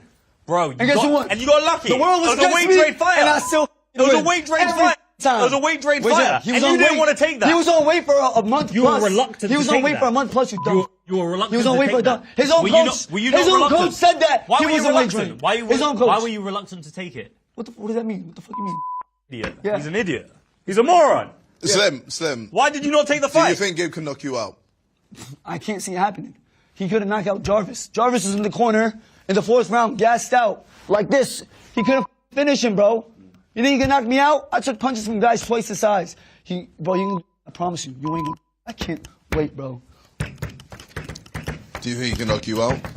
Absolutely not. I'll let him hit me with his right hand. He says it. I might have my hands down. This skinny twig. What's this gonna do? Austin wobbled you. I dare you to come fight me. Austin wobbled you. You don't have it in you to fight me. I've seen your character. You don't have it in you to fight me. Especially you and your coach. I know that the character's not there. I know the character's not there. I believe that. Just go with your mindset to the fight with that. I'm here with the man behind it all, Mams Taylor. Talk to me about Qatar a little bit. Man, look at where we are. This is unbelievable. It's absolutely awesome. I love this place and can't wait for the Supercard. It's going to be an electric night. AT was saying being inside an arena like this makes him want to fight again. Talk to me about how amped up a lot of these fighters have been getting in this fight week. I think the press conference spoke for itself. It was perfect. There was just the right amount of drama, the right amount of action, the right amount of tension. Almost every fight on this card is truly a 50-50 fight. It's a coin toss, you know, and there's so much at stake for all of the fighters. It's the perfect atmosphere, and to be able to do an open workout at a venue like this just speaks for itself. It speaks volumes, you know. There's a lot of 50-50 fights. I mean, this is one of the few cards that I haven't been super confident in my picks. A fight that a fighter should be winning is Deji's return. Talk to me about that, because personally, I think that when you look at a fight like that, Deji actually made a good point. He said he was 0-3 at the start of his career. Yeah. So his opponent has nothing to lose, really, and Deji has everything to lose. I was impressed with, shout out to Dawood Savage, because he made it entertaining yesterday at the presser. He really did. You know? I believe him, though. And yeah, I believe him too. He's got nothing to lose, and you know, it's boxing. That's why I said almost every fight is 50-50. That one is not 50-50. But you never know. It's not 50-50 on paper. It's not 50-50 on paper, but listen, if Dawood Savage has lost to some premier guys, you know, he's lost to Salt Pappy, he lost to Ben Williams and Warren the Mechanic Spencer. Let's see how he fares. Deji's been out for a while. Maybe Deji's completely underestimated him as well. There's always exciting stories in boxing that you won't imagine, you know, happening, and we'll see what happens. But yeah, it's start to finish, the card is just unbelievable, and it's going to be pure entertainment and action. Speaking of Deji, Ben Davis caught up with him earlier, so let's take a look at what he was talking about. First off is Minicon. Interesting cowboy hat here with the full robe. I like it. Purple's my favorite color, so this is very, very nice. I'll have to give this a solid 9 out of 10 because of the purple. 2. 2. Just get out of my face, man. How could he make this better? Change the face, change the hair. I'm playing. How can he make it better? I don't know. It just looks kind of just... It's a little bland. Yeah, bland, cheap. Next up, we've got Astrid Wet. Good kid. Clean, traditional, nothing too crazy with her. Yeah, it's alright. I'll give it like 5. 5 out of 10. That's the fine bar, yeah. Yeah. Next up, Super Salt Poppy. I'll give this a 6. I like the whole gladiator shorts. That's very nice. Yeah. You know, let your your junk breathe a little bit. So I like that. Yeah, it's actually good. I like that one. This next one's, you already know who's coming up next. It's Dylan Dennis. Okay, it's cool. It is cool. Yeah. But he's. I'll give it a 7 out of 10. But everything as a whole, like a solid 0.5 out of 10. KSI, your brother. I mean, full head on show, all of that. Sorry, JJ, solid 2. A 2? 2. That's low. That's low. What could make this better? How could he have made this work? Darker shade of green, bandana. Okay. Maybe a white shirt instead of a black one. Chain at all? I think a chain could have wrapped it up a little bit nicely. Chain would have been good. Yeah. Chain would have been good. He's got the watch there. Nice. Okay. Well, how about this one? This KSI fit. The walkout gear, the pink, all pink. You know what they say? Real men can rock pink. It's alright. It's not bad. It's not bad. It's not bad. No, alright. I was gonna be harsh. 6.5. Wait, 6.5. What fight is this? This is Fournier. I think this was the Fournier one. I believe so. He won. So alright, we'll bump it up to 7.5. Bumps it up. All right, this one, Anthony Taylor. Again, multicolored. I kind of like this one. A lot of those colors work for me. It's giving me like a Muay Thai. Yeah, with the band. Yeah. I'm gonna give this like a good 7. This one, we've got Nick Lamau with the homeless Spider-Man look. Pretty solid, I'd say. The mustache, I think, adds to this one a lot, right? I'll give this an 8. 8? Yeah, this is there. If he had the mask on, would that make it better or worse? I prefer without the mask, I'll be honest. Little Belsy here with the leopard print as well, kind of the crown queen type look. I like this. 1. I think it's a good fit. It's too much. You think so? Especially because she lost as well. What could improve this from Lil Belsy? Take away the crown. No crown. Yeah, you don't earn it. She didn't earn it, so yeah. To be fair, yeah. Is it crown or tiara? We've got a doubleheader here, KSI and Logan Paul. Obviously, Logan's got the All-American trunks, KSI with the red and black. What picture? Kind of a rude picture, guys. And Ben Davis is back with us. Mams, we had some drama yesterday. 5 rounds, 6 rounds. Talk to us. What is it? It's settled at 6 rounds, and all is good, all is wonderful. But you know, I think all's well that ends well. But at the end of the day, I think that fight was missing the recognition that it should get. It's such a fantastic fight. It's such a 50-50 fight, and finally they were both so mad at each other. And I think it just elevated it and put it in the spotlight where it deserves to be. So it worked out well. It really did. I mean, that's a fight that we want to see the most out of both of these fighters. I think 6 rounds is the right decision. I can't wait to see it. I got to say, King Kenny was fuming. He's been relaxed all week, and he wasn't relaxed anymore. This is what I was going to say. It adds the X factor, a little spice on top that was missing all fight camp. I vocalized this. These two guys are professionals, and they are not attacking each other in any considerable manner. But with this 5-round, 6-round thing, I mean, we see different sides of these two. I've never seen King Kenny get mad, but boy, he was like a locomotive. Mams, lightweight tournament. Lightweight tournament is such a great story. It's our first trilogy. It's kind of a trilogy, isn't it? It's definitely. Yeah, it is. So, Cray and Yudi, I think we're going to see a very high level of boxing. I know we're going to see a high level of boxing in that fight. And I think it goes the distance, and I think it's going to be a close decision. It's one to watch. The judges have to be on their P's and Q's for that fight because, like I say, I think it goes the distance. And waiting in the wings is the champ, Dean the Great. His title will be challenged January 18th. I love it. Setting fights up while they're not even happening. We love it, Riley. Well, that's the thing is I don't think we've ever seen a fighter in Misfits make such a good argument for them being able to get the fight against the champion. These guys have not only fought each other once, but twice, and both of those fights were dog fights back and forth, and I can't wait to see the third one. I can't imagine it any different. Yeah. For me, it's a question about tempo. You know, when we think about fights and the pace, it's always such a big question mark. But again, we've seen them fight twice before, and Lil Cray always likes to steal those early rounds. Yudi Gang coming on stronger in the later rounds. Mams, I mean, when you think about how the flow is going to be on Thursday night between these two lightweights, what is your expectation? I think what I was impressed with is Yudi showed that he adjusted really well in the second time they met. And Cray adjusted his technique with other fighters, you know, and I think they're both professional enough where they have great teams, coaches that are gonna really go through the game plan, plan A, plan B, plan C, and I think we're gonna get the best technical fight of the night there with those two. Well, ladies and gentlemen, let's throw to Huss to see from these fighters themselves. Ladies and gentlemen, and now we are back at the open workout, which is presented by Qatar, and the whole Supercard is presented by Visit Qatar. You can buy this incredible event right now on Dazn. You can scan the QR code on the screen, or please visit Dazn.com. And now, ladies and gentlemen, let's please welcome to the ring, Yudi Gang TV.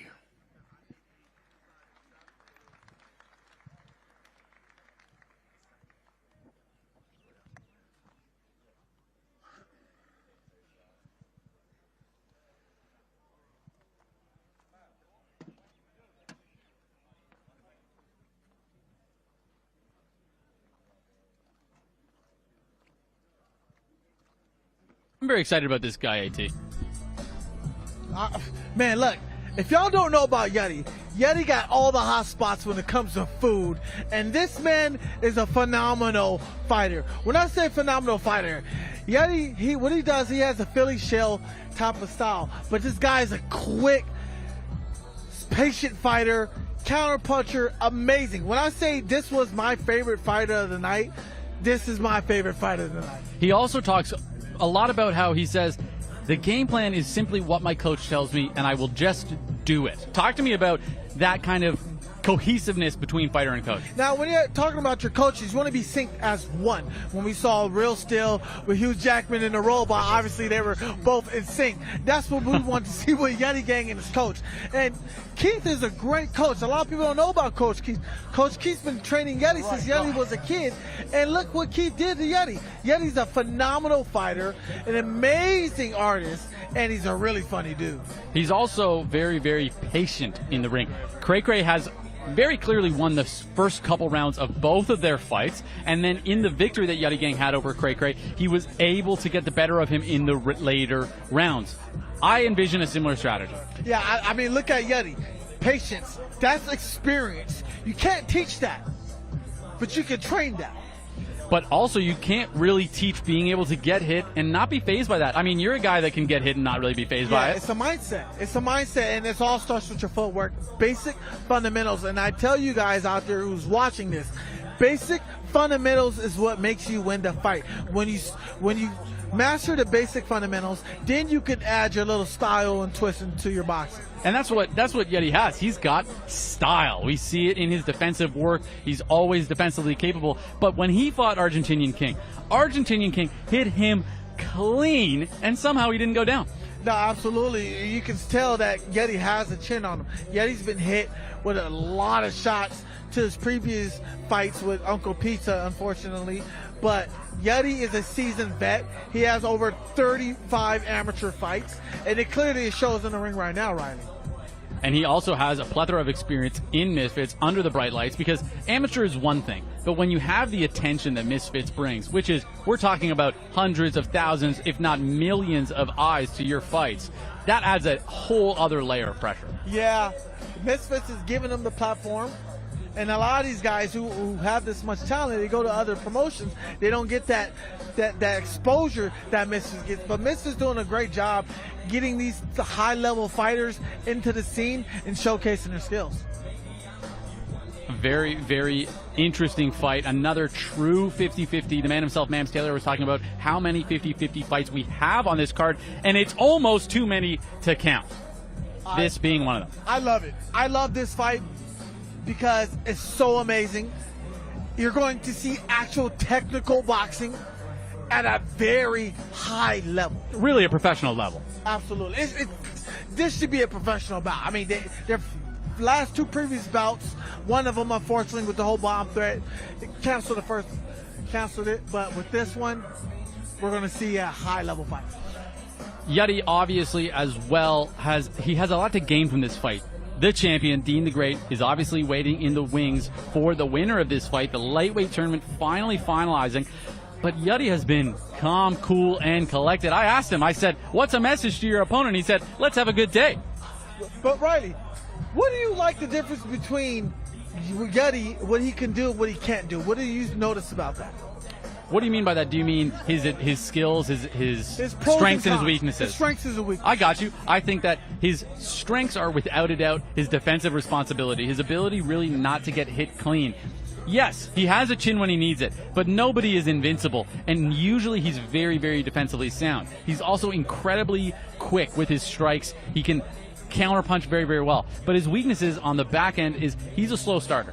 The reality is he's a slow starter, and he also has a bit of trouble going forward, which allows Cray Cray to be able to fight the fight on his terms instead of allow Yeti Gang to impose his will. I think that's going to be a key here, is when and how early can Yeti Gang impose his will, because it's not that long of a fight. And if Cray Cray steals the first early rounds, he might not have enough time to get the rounds back. Yeah, no, Roundhouse, Riley, you broke it down to the T. You stole the words out of my mouth. That's why they pay me the big bucks. You know what I'm saying? That's why they got me here, AT. Hey, Dazn is lucky to have you breaking these type of fights down, buddy. Thank you, brother.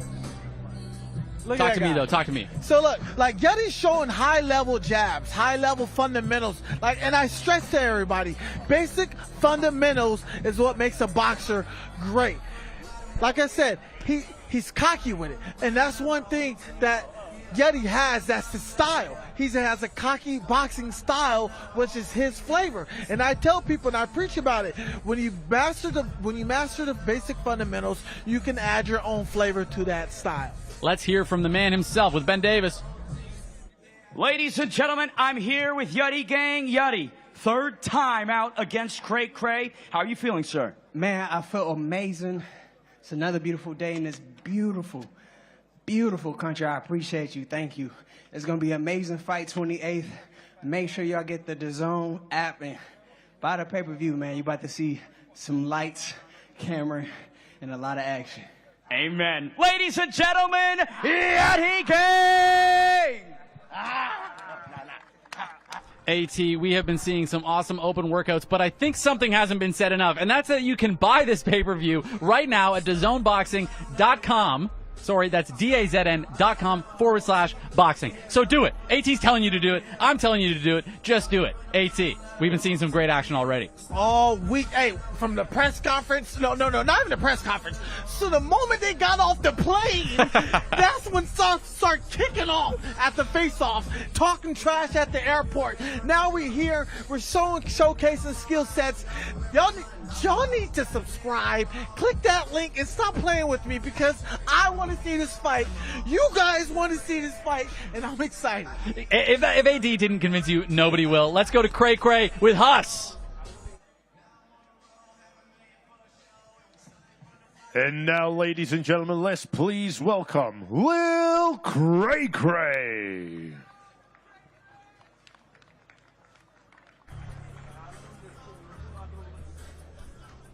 AT, Lil Cray Cray, great win against the very and always dangerous Joey Knight. Competitive fight between those two.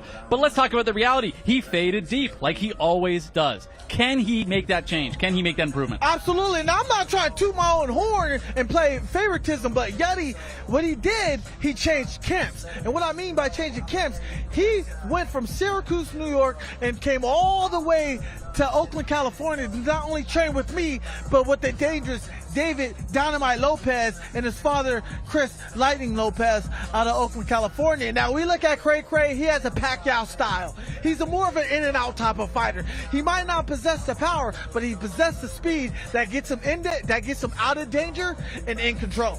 AT, you're the type of guy that doesn't gas in his fights. You're able to apply the pressure the entire fight. Talk to me about how that's not necessarily just about the fitness, but it's also about your education and knowledge as a fighter to maintain your cardio through the fight. Is that something that you've been working on with Cray Cray? Absolutely. When we talked about Cray Cray, we talked about cardio. If you're going to maintain that high pace like Pacquiao, we need to increase your cardio intake. So what Chris Lopez did is we had him run them San Francisco hills.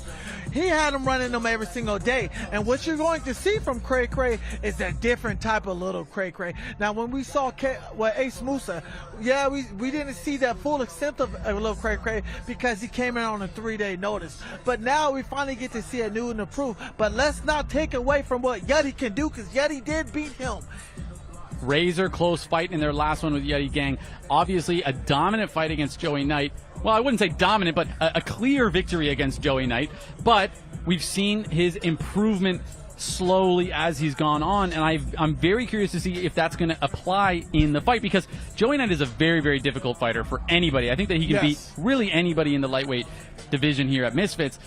But Cray Cray was able to beat him. Yeah, however, let's be honest, he's not going to be able to use that fight style against Yeti. No, Yeti is a more patient fighter. When we saw him fight Joey Knight was trying to look for the knockout. He was trying to finish. And Cray Cray acknowledged it, so he stood with his game plan and stayed on the outside. What Cray Cray uses good is his footwork. A lot of people don't know is his footwork. During camp, Cray Cray got to spar with Camille.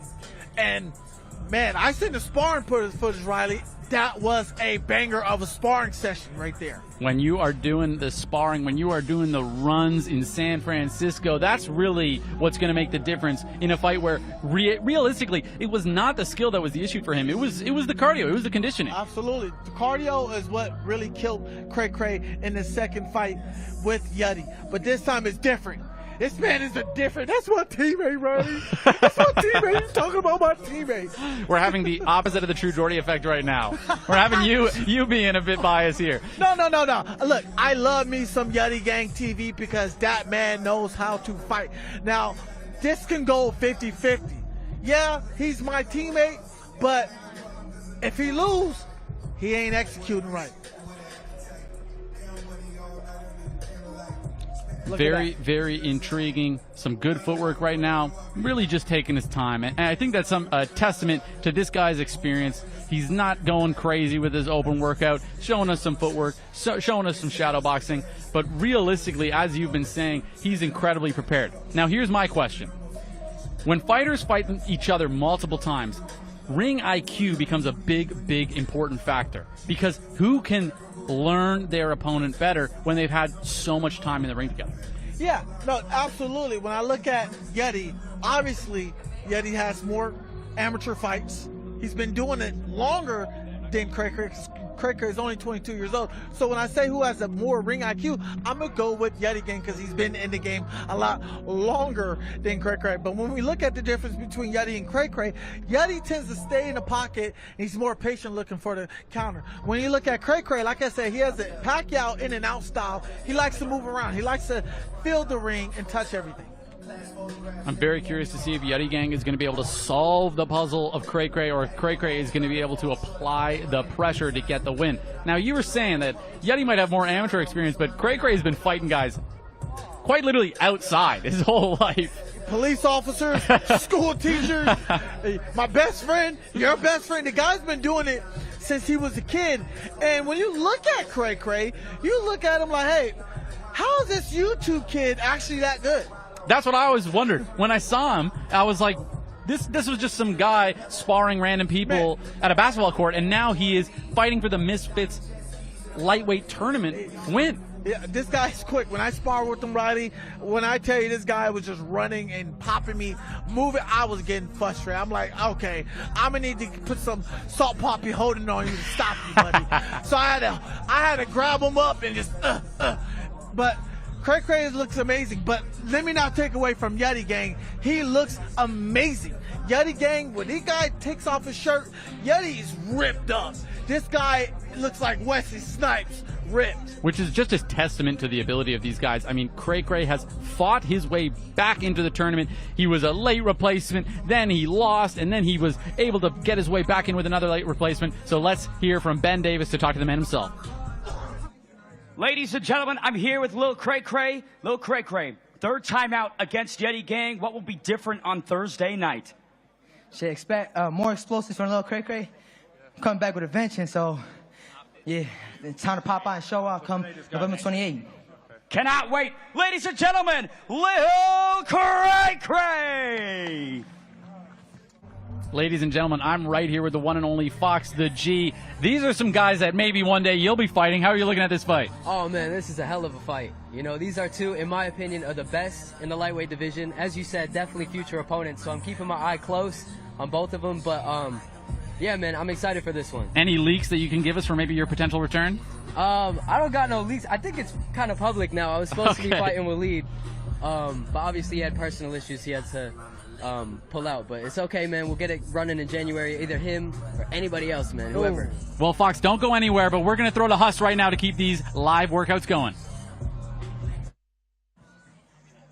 Ladies and gentlemen, and now please welcome to the ring, Luis Pineda.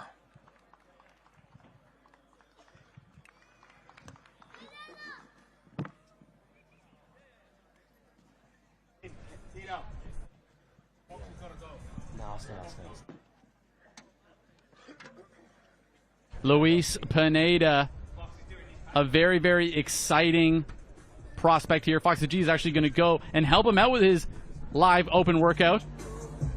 AT, talk to me. Man, like, this is Luis Pineda. You love him and you hate him. And when I say Who you love hates him him? and hate him, you love him because he's Luis Pineda, and you hate him because you love him so goddamn much. That's why I say you love him and hate him. Now, Luis Pineda, he's not your average influencer and crossover boxer. He went the traditional route in Mexico as a professional boxer. Of course, he got the opportunity to fight KSI, and KSI came out victorious. But Luis Pineda is not no slouch. When I look at Luis Pineda, his record on Misfits is 3-2-1. And a very tall, rangy fighter. He uses it very effectively. He's been able to get wins in the Misfits banner, as you said. His most recent fight against the very dangerous Ed Matthews, and he was able to get the job done. I thought that was funny. I'm not going to lie. To knock somebody out the ring, that's impressive. To do that on, look, Luis is a very dangerous guy. As you can see there, Deji arriving here with Danny Aarons, the two embracing. Just some of the stars that are out here in Qatar. With Deji himself fighting. Finally getting him to see him again. Yes. I think that'd be a great matchup, those two. Danny Aarons versus Deji. But AT sprinkling in sprinkling it in. Hey, wait. But I definitely need Danny Aaron to get a couple of more fights in before he challenges Deji. Very tough fight for him. I want to see Deji Aaron improve. But look, we got Luis Pineda back in there. What makes Luis Pineda dangerous is he's long and he knows how to use his reach. And I'm very curious to see, is Swarms going to have the educated ability to be able to navigate the straight punches from Luis Pineda? Luis Pineda has done a very, very good job to have those, as you said, educated straight punches. Now, he's not the fastest guy, he's not the most physically built guy, and he is very susceptible to the body punches. But we haven't really seen that from Swarms. However, in that pad work, he was throwing left hooks to the body. Absolutely. When I look at Luis Pineda as well, he has a Mexican style stance. Comes forward, he can take a punch, he's going to give a punch, and he doesn't stop right. Luis Pineda with Fox the G now holding the mitts. Fox is trying to talk to him. I don't know if does Fox speak Spanish? I do not know. I just think he's like, I don't speak Spanish. You speak Spanish, right? I'm trying, man. I'm learning.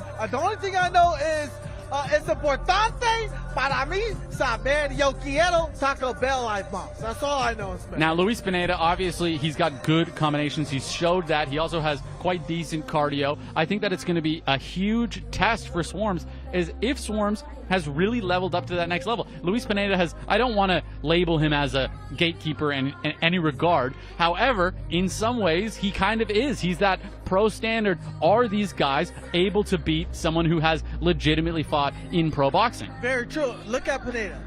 He's throwing a clean left hook. He's keeping his hands up. He's keeping his footwork. And his right hand is fire. Swarm needs to be patient coming in the pocket when you're fighting a guy who's dangerous like Pineda, because Pineda can finish you. And he uses every single inch of that reach. Look at him, popping it. The only thing I would say about Pineda is when he throws his punches, he brings it back too close to his body, to his face, which definitely knocks off his timing. If I'm Swarms, I'm keeping my distance, and I'm just watching out for them big shots. Fox doing an amazing job owning pads. Fox, the young man himself, we can't wait to see him back in the ring soon.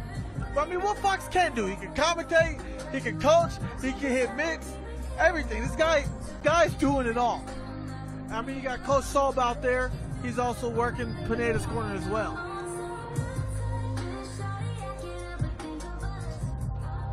Luis trying to make the argument for himself to be put back into bigger fights. Swarm's not a small fight, but definitely on the kickoffs. And we want to see these guys making a statement as to what's next. Misfits is so interesting to me because in 10 seconds, you can go from the bottom of the list to the top of the list. And this is one of those fights, to me at least, that can really start making that argument for you deserving a bigger fight.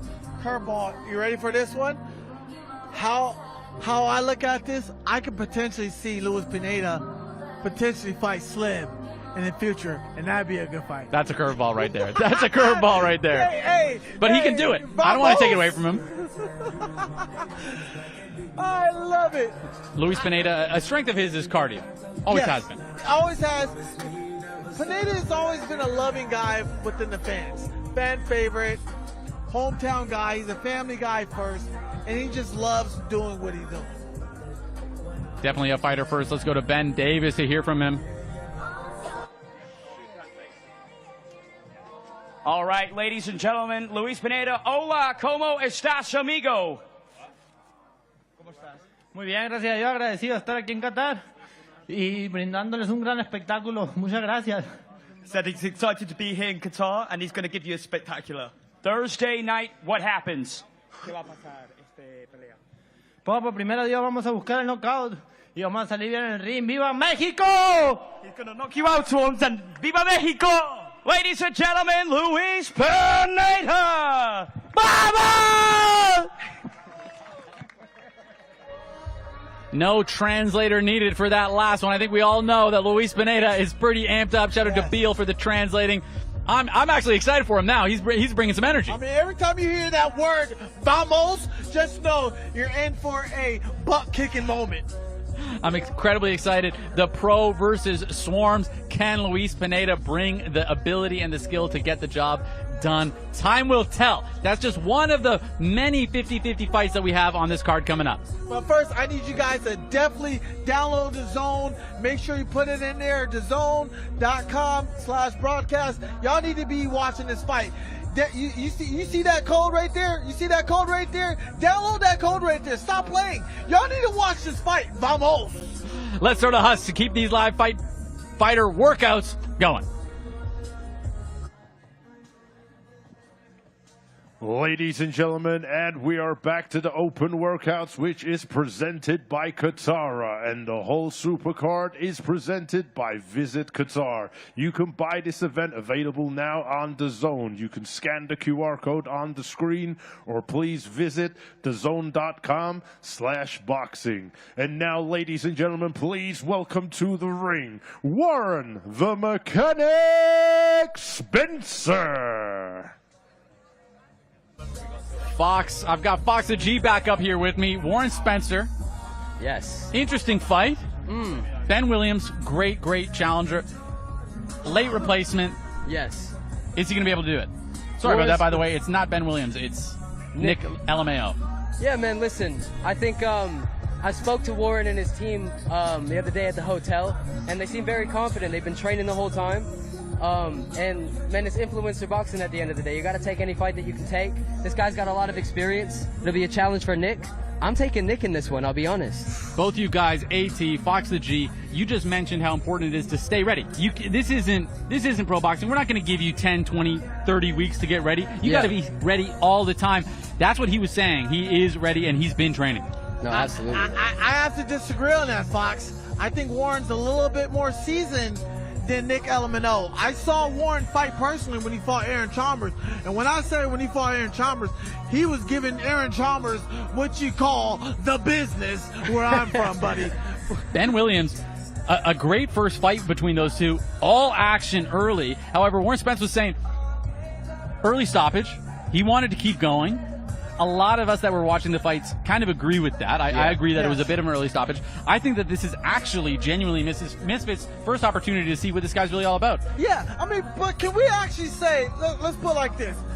Jay Swingler, Nick LMAO is at 50-50 fight. But can we say Jay Swingler versus Warren Spencer a 50-50 fight? No. Yeah, Nick should be the... Exactly. But when I look at Warren, he's a very seasoned guy. He's fought Dawood, and unfortunately, he beat Dawood with a devastating knockout. So Warren Spencer has power, and that's why they call him the Mechanic. No, absolutely, but I don't know, man. It's just something about Nick LMAO and his defense. I remember people said the same thing about Jay a long time ago when they first had their fight. Have you sparred him at all? Sparred who, Nick? Yeah. I was going to, and then he's ducking me. No, I'm just playing. I was going to, but then he got his leg injury at the time, man. But I'm sure we'll do it at some point. Speaking of legs, AT, this guy's got some legs on him. You were talking earlier about how important it is to develop that power, that base of power. And those legs are he's definitely been working. Hey, those are mechanic legs. When I look at Warren, I'm on his page. He's always in the gym. He's always posting boxing clips. He's constantly training. How long has Nick LMAO been training for this fight? No, that's true. It's true.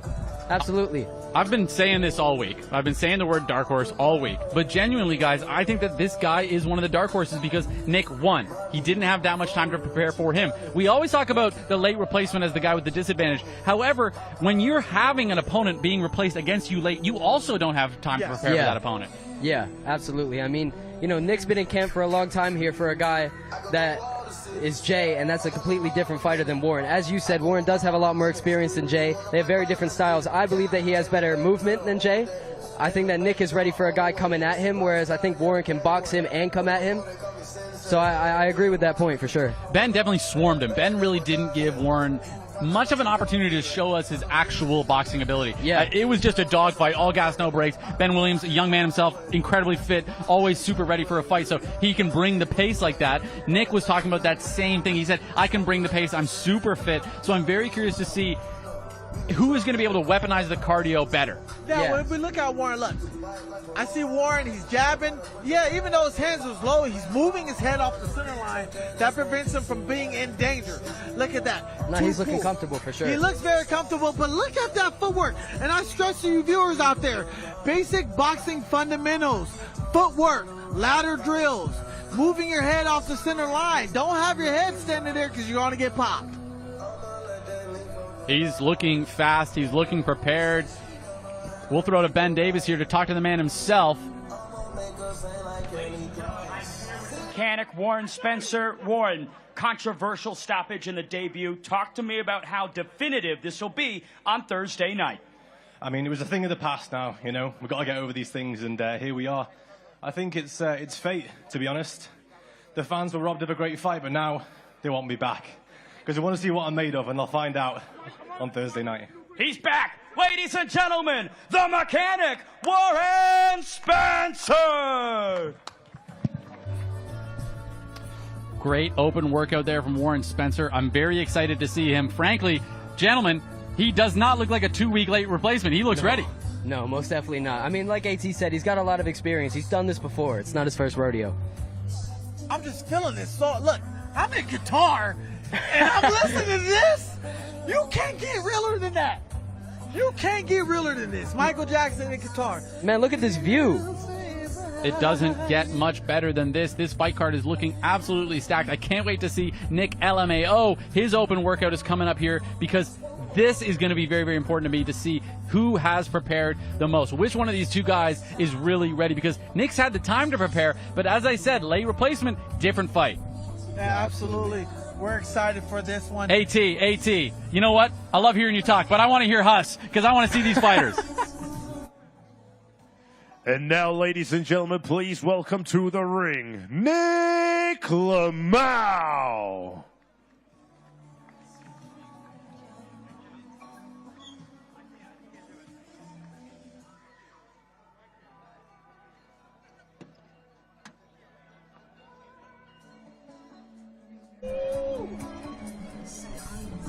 Now this is my song, and he coming out with style. Yeah. Nick It's the first time LMAO y'all in ever the gonna hear ring. somebody sing on this bad boy. Oh, yeah. Where did you come from, baby? And ooh, won't you take me that way? Now we got Nick LMAO. Now, lots of people don't know about Nick, but Nick came on the scene fighting Jay Swingler. And my goodness, when I say he came on the scene, he came on the scene swinging, Riley. Talk to me about it. That's the thing is he brings the intensity, he brings the heat, but he's also very, very cardiovascularly sound, and he's apparently good in that sparring. This guy has it all. He has the look. When I look at Nick LMAO, I say, hey, that's Ben Affleck's son right there. He looks like Ben Affleck. Now, can he fight like Ben Affleck? Like, that's what? impressive. Since when can Nick do all that? KSI is in the house. There he is right there. The man himself, he doesn't come to all these events, so when he's here, you know that it's going to be fire. KSI, the man who started this with Mam Sailor and the Salem Brothers, we all are all appreciative of what you've done for the sport of crossover boxing and boxing itself. Back to this open workout, though. Nick is just doing a little bit of shadow boxing, just warming up a little bit, puts on the gloves. Let's talk about this fight a little bit. Late replacement, he was willing to fight whoever they brought to him. He was down for it. Huge fight against Jay. Something that always is dangerous here, though, is you've got a big fight against a guy like Jay Swingler. Now it's at risk. No, I understand. Listen, let me tell you one thing about Nick. You said it earlier yourself. The cardio has never been a struggle for him. And a lot of times in debut fighters, that's the first thing to go. Nick held himself together in that fight. And in my opinion, he won that fight. He boxed very well. I think he's one of the most natural fighters on Misfits. And I think if anybody is going to be able to adapt to this kind of late-minute replacement, I think it'd be Nick. I like that theory. I definitely like that. And it's going to be based on how he moves in that ring. Obviously, we got Ben coming in. Let's hear what Ben says. Ladies and gentlemen, I'm here with Nick Lamau. Nick, your opponent, Warren, is back there talking trash. What are you thinking on Thursday night? I think he's going to have to go back to his job as a mechanic after tonight because he's going to get whooped by a kid's YouTuber 10 years younger than him. It's going to be sad. Honestly, I think the top G is going to be really disappointed in him. I hope he still hangs out with you afterwards, bro. Ladies and gentlemen, Nick Lamau. Intensity between those two. Warren Spence wants it. Why would he not, man? It's a big opportunity. He's in the Qatar card. This is going to go down, man. This is a big fight. We all want it. I want it. You want it. Yup. Riley wants Yup, it. yup, How yup. bad do you want it, viewers? Well, we're going to find out on Thursday. I'm incredibly excited for that fight. We'll throw to Huss right away to keep this rolling.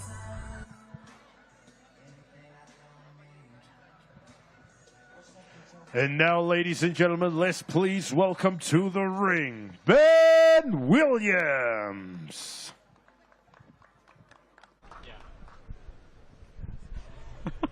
Ben Williams. Fit, Aw, man. ready.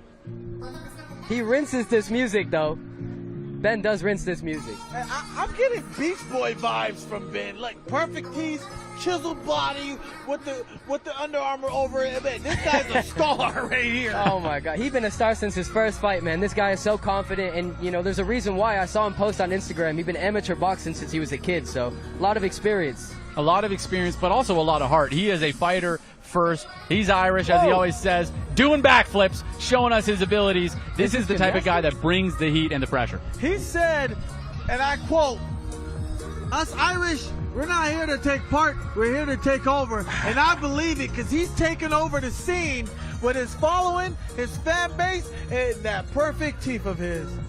Oh my God, AT. I think those teeth were purchased. Yeah, I was gonna say, you can't even say that, man. Hey, the pearly white teeth, but they are beautiful. Let's see if he has those teeth after this fight. All right, enough about how handsome he is. Let's talk about his actual boxing right now. Hey, Ronnie, pause. Pause. Oh my goodness.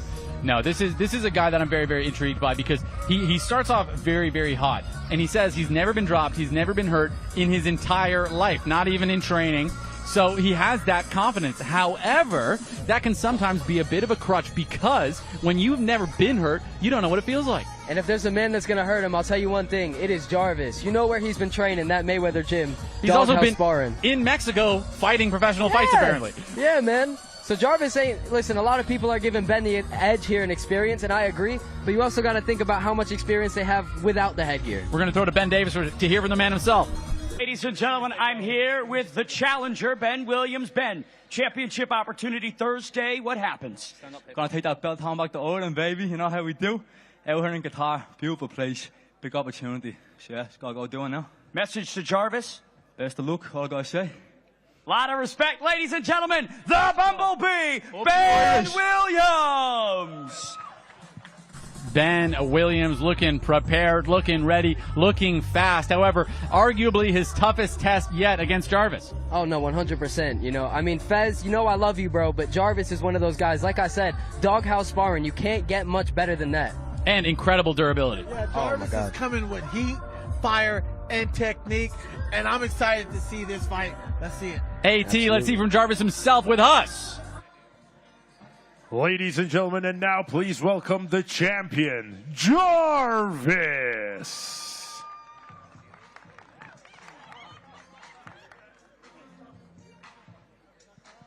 Very, very confident in his abilities. Jarvis has been increasingly improving. We were talking about Ben Williams being a young man, but Jarvis is a young man himself and has been rapidly improving in the sport of boxing. But there's some things that you can't buy and some things you can't train, and that's durability. And this guy, he takes a huge punch and just blinks and keeps moving forward. What's crazy is Jarvis' last loss came to the main event of himself. Yeah. Gib. And that was one heck of a fight between those two. They all went all rounds. And Jarvis showed promise. He still shows promise. He's really young. He's a talented kid. But one thing you can say about Jarvis is he is game to fight boxing, Riley. The thing that really was the crux of Jarvis in that fight, though, was the combination punching of Gibb. And Ben Williams is a combination puncher. So I'm curious to see, has Jarvis done what needs to be done to be able to improve enough to interrupt those combinations and to be able to fight his opponent? Hey, man, I'll tell you one thing. Jarvis definitely learned from that loss against Gibb. Yes, most definitely. When you're looking at Jarvis, he went to Mexico and fought. that tells you, hey, Yeah. he wants to be a professional boxer and he wants to be taken serious.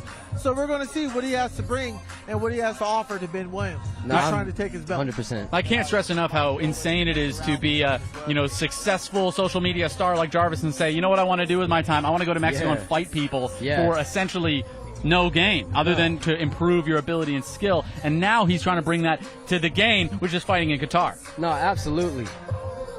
I love it. Now, his trainer's named Otis. He's been with the Mayweathers for a long time. He coached Jahan Ingram. He coached Carmel, Javante, all those guys. That is a very seasoned coach. And he's in good hands with Otis right there. Look how quick Jarvis looks. He looks light on his feet. Quick, fast hands. He's showing awareness and intelligence why he's doing this. Yes, and this is the same man that got banned on Fortnite, got his life ruined, so he's been taking that anger out on the gym, on his sparring partners. You already know. Something that I've loved about Jarvis's development as a fighter is it's not been flashy. A lot of fighters, they want to do the Philly shell. They want to do all sorts of nonsense. This guy opened the book of boxing and has focused and studied on it, and it's paying off in dividends. Sometimes you don't got to be flashy, AT, like you were saying, and you'll still get it done. Let's throw to Ben to hear from the man himself. Ladies and gentlemen, I'm here with the champion Jarvis. Jarvis, another title fight, your first attempted defense. What's going through your mind? You know, I'm here to make a statement. It's going to be an early night for me, and I'm going to knock him out.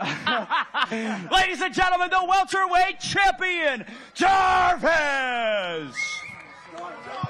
The welterweight champion Jarvis showing that he wants to get the KO. I can't wait for it, boys. I'm excited about this fight. Look, superstar, rising star, coming together, clashing. That's Clash of Titans right there. Absolutely. Probably the biggest, baddest fight we have on that card, of course, other than the main event itself and the co-main. Wait a minute. There's too many amazing fights. Let's go to the next one with us. And now, ladies and gentlemen, please welcome to the ring, Dawood Savage.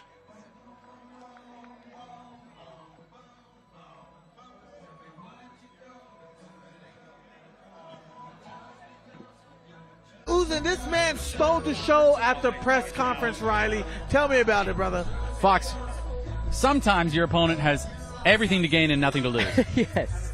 No, absolutely. I mean, this is the exact example of that. I remember I had a fight in Dubai against one of this guy's friends not too long ago, and he fought against Salt Poppy, and Salt finished him in the first round. Obviously, he doesn't have the best of records, but now he's on the biggest stage you could be on in influencer boxing. And just because you haven't won all your fights does not mean that you haven't been improving. And he's been in the gym working out twice a day getting ready for this fight. Man, look at his opponent. Look at Deji. You know, you can say what you want about him, but Deji has the same backstory. But wait a minute. We can't take them from Dawood because he's fought and faced some of the best fighters that Misfits have to offer. Yes, exactly. You know, he went in there with Salt Poppy. He went in there with Ben Williams, two absolute superstars in their own right, have a lot of power. And Warren Spencer as well, as we said, another experienced guy. And now he's in there against Deji. Has he done the work? Let's see him on the mitts here. I'm curious to see what this looks like. I mean, maybe not. Maybe he hasn't done the work. I'm just kidding. A very, very exciting fight. Deji, obviously a favorite here. Yeah, but he's showing some quick hands. He's showing that he can move a little bit. Has he improved since his last loss to Salt Poppy? I don't know. It's not telling me he has, but who knows? Maybe he's not showing us something that, and he wants to conceal what he wants to be shown. He's working up a little bit now. He's getting a little bit warmer. We're seeing a nice, clean, high guard from him. As we've mentioned earlier, sometimes all it takes to win is the fundamentals. Now, here's a deep cut for you, ladies and gentlemen. Vinny Hacker fought Deji, and fundamentally, Deji was the better fighter. Yes. But you know what? Vinny Hacker was fitter than him, and that was the entirety of the fight. Yes. Vinny Hacker had straight punches and fitness. So sometimes, really, all you need is fundamentals and fitness. Anything can happen in the sport of boxing when you put in that work, man. Now, I saw Deji yesterday, and he had a little gut. I looked at Deji, I said, Deji. I'm telling you, man. Power belly, boys. Oh, man. Hey, look at Tyson Fury. You never know what can happen. I mean, Deji's not Tyson Fury, but... Yeah, I mean, they're quite close. They're close. All right. Virtually identical. Let's go to Ben. Ladies and gentlemen, I'm here with Dawood Savage. Dawood, this would be the biggest upset in Misfits history. How do you pull this off on Thursday? I mean, there's nothing much for me to say. I've been studying the guy for the longest time. I called him out like long time ago when the Qatar Misfit was announced, right? I messaged him, no response. But then God's plan, his opponents pulled out. I was the only opponent in Dubai with followers who wasn't scared to face him. Respect. He's really good. The guy fought Floyd Mayweather. I'm fighting the opponent of Floyd Mayweather. I made it in life, bro. Nothing bigger than that. When your idol becomes your rival, that's when you know you made it. 100%, 100%. So, the ultimate underdog, Dawood Savage. Words minced. Ben Davis calling him the ultimate underdog. However, he's saying he's happy to be here. He's ready to be here. Gentlemen, what'd you see from his work? Man, I saw the underdog run a couple laps and he was kind of tired from chasing that ball. But hey, talk to me, Fox. Oh, man, come on, Dawood. He blowing out his ass after 30 rounds of Peds, man. Apologies for the language, but I know who's going to have some great language, and that's Huss. And now, ladies and gentlemen, please welcome his opponent to the ring, Dazn. Oh, bro. Dazn not even dressed yet. He's showing up to the open workout and slides. I don't think he's giving us too much action just yet, but let's see if Dazn gets in there. I mean, look at him. He looks great.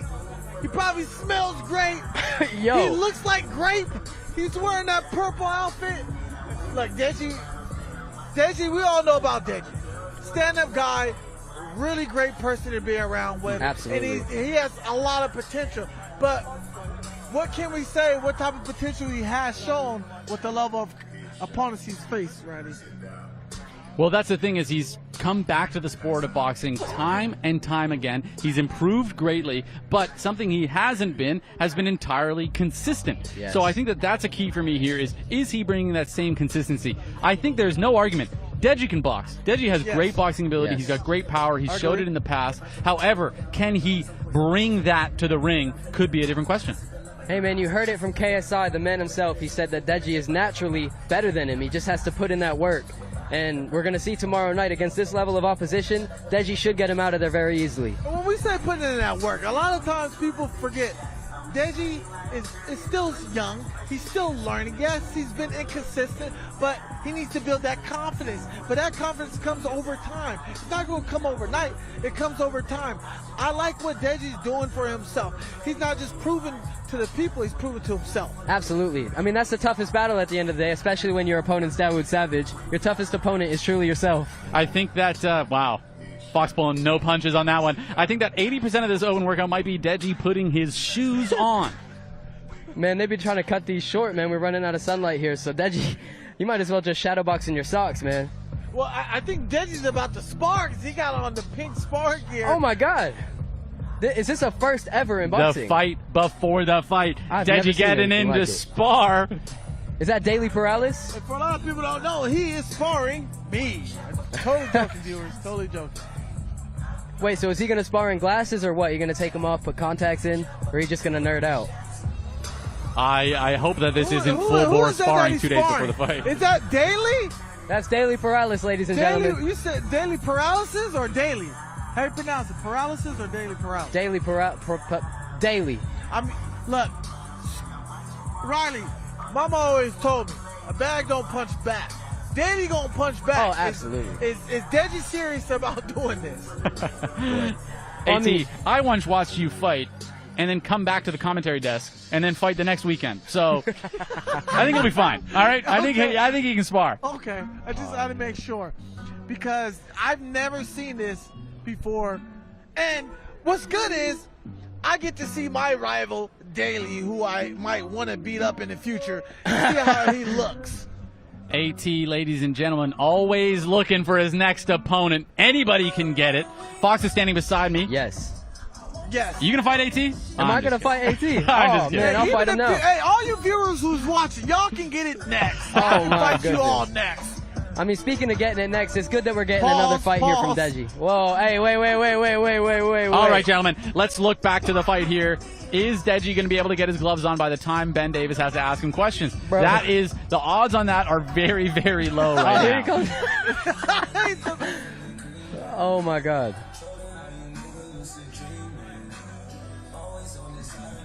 But let's be What do honest, you think this about guy, this, Riley? Sparring in the middle of open workout.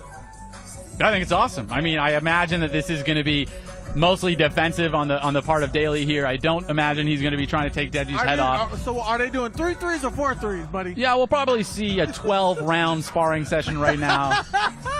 No, I think that this is a great, fun way to give us a look of the things he's been doing here. Look, Daly just looks like a mad dog. Oh, man, I don't know, man. Daly might be going in for the knockout here. Is Deji taking a dive? I don't know. Hey. Okay, Here we ladies go, and round gentlemen, one. here they come. We got some good action. Oh, Daly with the nice dirty jab there off shot. the rip. Deji playing with the Philly shell.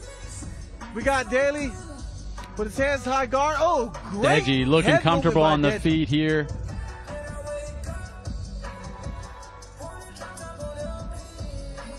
I like Deji's footwork.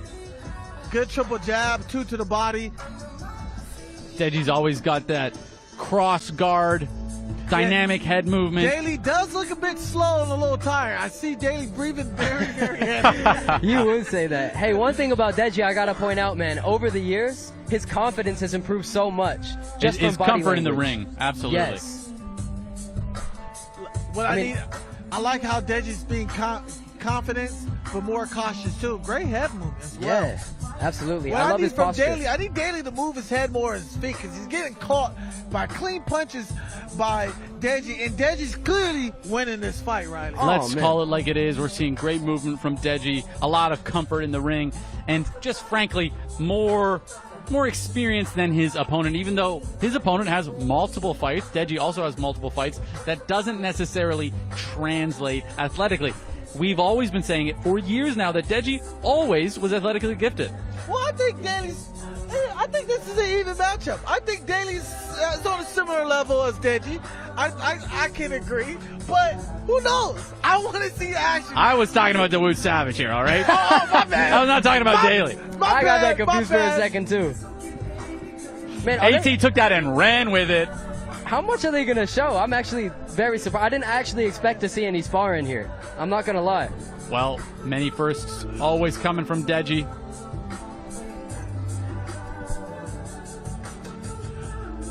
Here's my thought about this, gentlemen.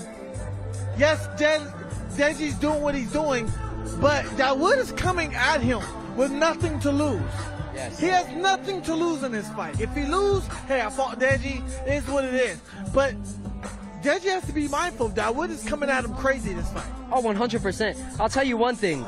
In my experience as a fighter, I had my first fight against Jay. I was the underdog, and I was comfortable because I knew that no matter the outcome. Let's hear from Ben.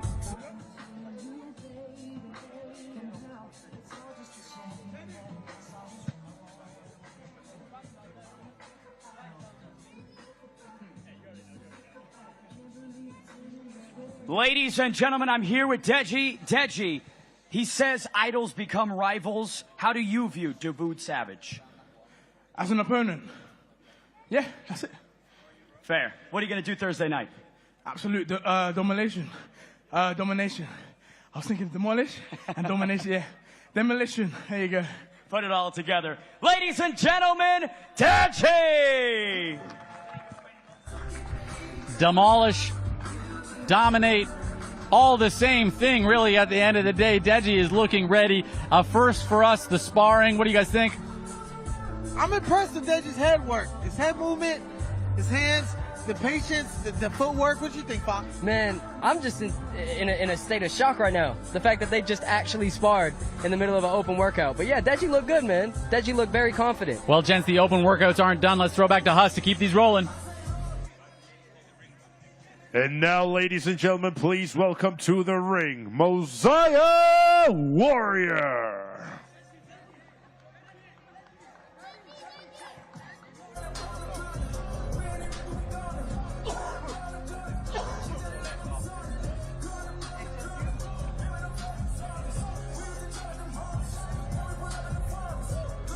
Masai Warrior, tough test for his first fight.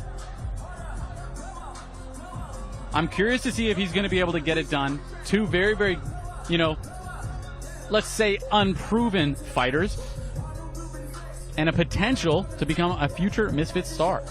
Yeah, I mean, this guy's fighting. He looks tough.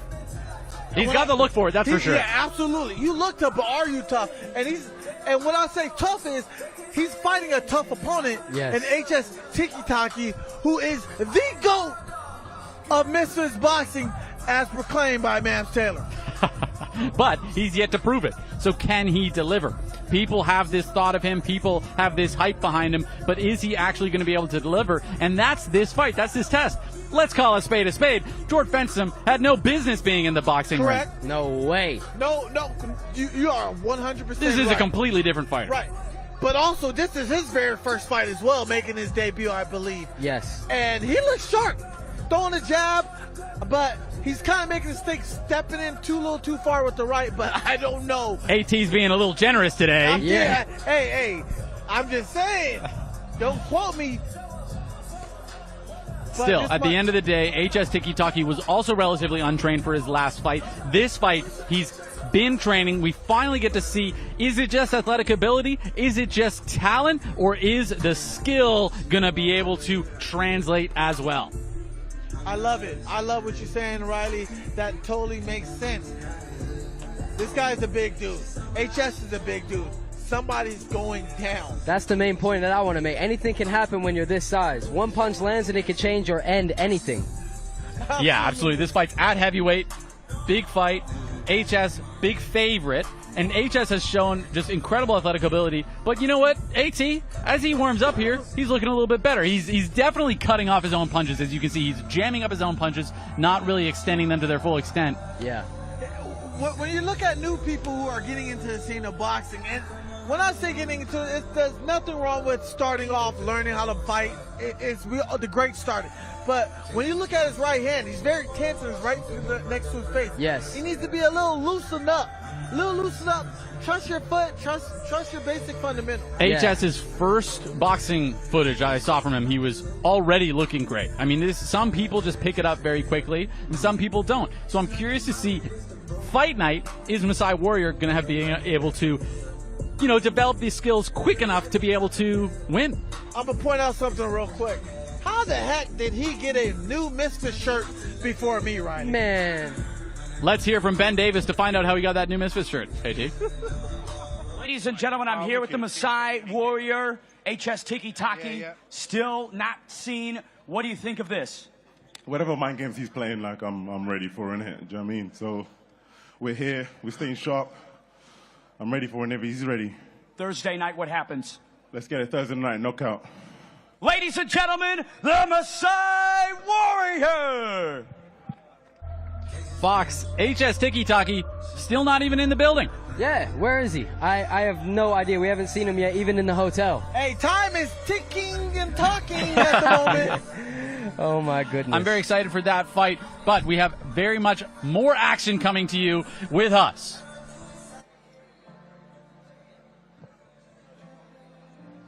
Huss, not quite ready yet, but we're ready to keep things going. Absolutely. HS Tiki-Taki, he's not here. I'm very curious to see, does he just not care? Is it an attitude thing? Why isn't he taking part? Who knows? Honestly, I think it's very unprofessional not showing up for your media workouts, but we don't know what's going on. Yeah. Maybe he had a natural disaster. Maybe he's scared of the A Masai Warrior. Natural disaster. Look, HS, if you ain't gonna show up, I'm gonna show up and show out as a replacement if he doesn't show Oh, up. man. He ready to fight a heavyweight by the AT, if you go in there against Masai Warrior, that's going to be a problem. I'm 205 pounds right No now. kidding. Hey, don't stop me, Fox. Don't stop me. All right, in fact, hold we're going to back. throw to Huss. Maybe AT is going to do the live workout himself. Ladies and gentlemen, and now please welcome to the ring, King Kenny.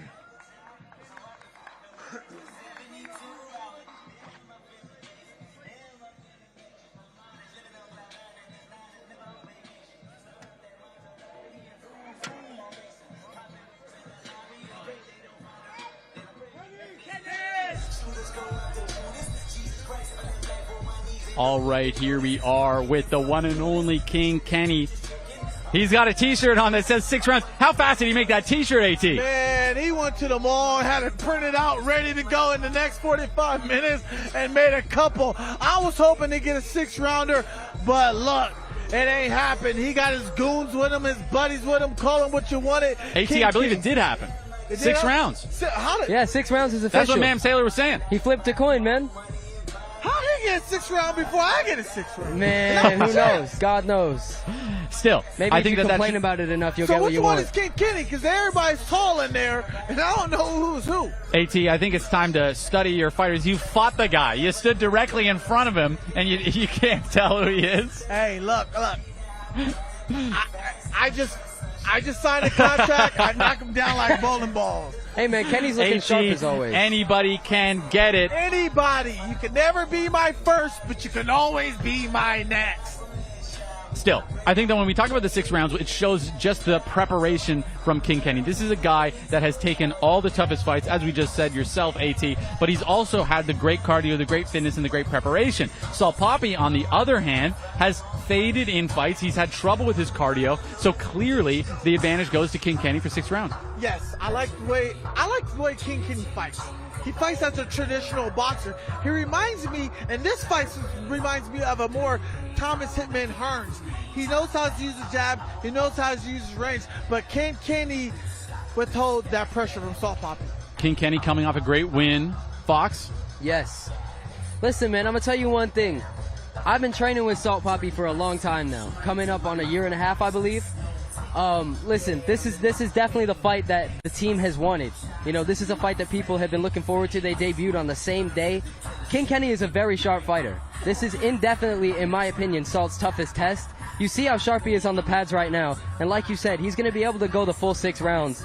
I obviously believe that Salt Poppy is fully ready for the challenge, but I'm excited to see this fight. This is a fight that, again, as we've been saying, is a real statement fight. Can King Kenny put himself in a position where he is going to be, quote-unquote, next in the Misfits realm? A great win coming off against Adam Brooks, being able to really reestablish himself as a star in the space, and a guy that's really just been a dog the whole time. Oh, absolutely, man. He's a real fighter for sure. Let's go to Ben to hear from the fighter himself. Ladies and gentlemen, I'm here with King Kenny. King Kenny, bit of a contract situation yesterday. How much heat does that add to this fight? Well, 6 rounds, baby. There's a reason why he didn't want to do 6 rounds. He's not conditioned for it. He tried changing it during the camp. It didn't happen. He tried it again on fight week. It's not happening. It's not even going to go the distance, but it's the principle. Is there bad blood now? Yes, he's getting it Thursday night. Tune in. Ladies and gentlemen, King Kenny!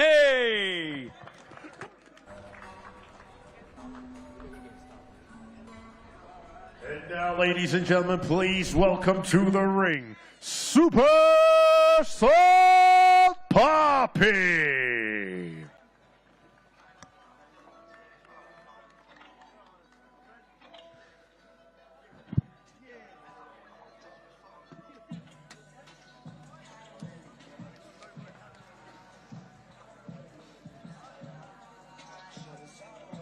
Pressure on everybody over the years. From his first debut on Showstar to now, body transformation, that is definitely what you can say. That's a hard worker, guys. Can I point something out to you boys? What stance is Salt Poppy boxing in right now, Roundhouse? Orthodox. Yes. So Bit of a different voice for me there. So he went orthodox this game. Might have, might not have. Listen, he's added a lot to his game in this camp, man. That's all I'm gonna say, man. Salt is a completely improved fighter on so many levels, and I'm very excited for him to show that to the world. We are getting the inside the camp scoop from Fox the G right now. Indeed. So, Fox, since you've been to camp with him, how is he coming out in the first and second and third and fourth and fifth, sixth round? Man, I'm already just gonna tell you this right now. If King Kenny doesn't think that Salt can do 6 rounds, he's in for a very rude awakening. But as I said, we have so much respect for King Kenny. At least I do personally. I think he's a great fighter. It's going to be a heck of a fight, man. It's going to be a really, really good fight. It will. I think that's what everybody knows, and it's a testament to the fact that you're saying he's obviously ready for 6 rounds because he's agreed to it. Yeah. So he's going in there on Thursday night prepared against a very challenging opponent. But as you can see, King Kenny grilling him right now. Both these guys really want this fight. This is a main event fight itself. This right here is going to have some of top prospects and even some real big-time boxers like Anthony Joshua and those guys wanting to watch this fight. Let's hear from Ben. Poppy, so Poppy, he says there's bad blood now. How do you feel? There's no bad blood. No, I'm ready. I know exactly what they're gonna do. 6 rounds, I'm ready for that. I know exactly what they're gonna wear, and I probably know what music they're gonna play as well, and I'm ready. Thursday night, what happens? I'm gonna knock him out. I love it. Ladies and gentlemen, Super Salt Poppy! Ladies and gentlemen, make sure to remember to buy this pay-per-view at DAZN.com/boxing. That's DAZN.com/boxing. But that's not all that's going to be on DAZN because we're talking about the home of boxing here. Let's check out everything else to come. Hello, people. Me again. Fight Week on DAZN is non-stop action. Access all areas of the biggest fights. That's fantastic. From grand arrivals and weigh-ins.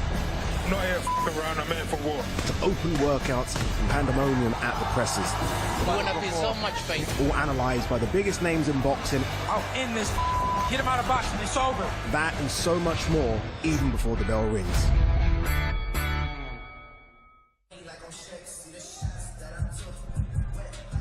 7th of December, a triple header. Crocker versus Papadopoulos. Quartermain versus Battison, and Paro versus Hitchens. As well, reignited Usyk versus Fury 2, Saturday, December 21st.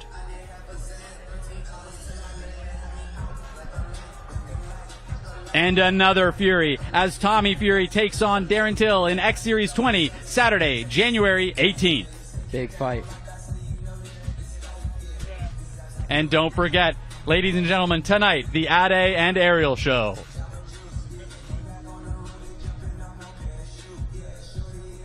Ladies and gentlemen, Gib versus Slim, the main event, the pay-per-view. I am absolutely buzzing for this fight. I feel like we've all been waiting for this forever.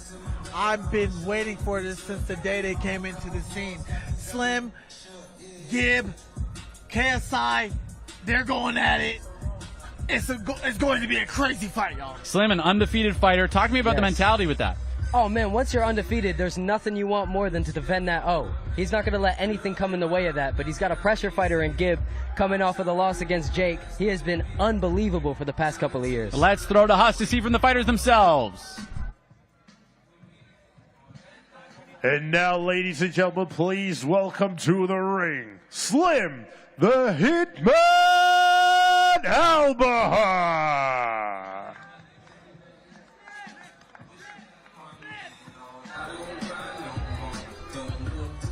Here he is, the main man himself, Slim, looking confident, looking prepared. You could almost call this a hometown fight for the guy. This guy's just oozing with confidence. Look at him. He's smiling. I haven't seen Slim this happy in a very long time, Riley. People criticized his willingness to take on a challenge. I don't know of more challenging fights than KSI or Gib, and he's taken both of those fights back to back. Absolutely.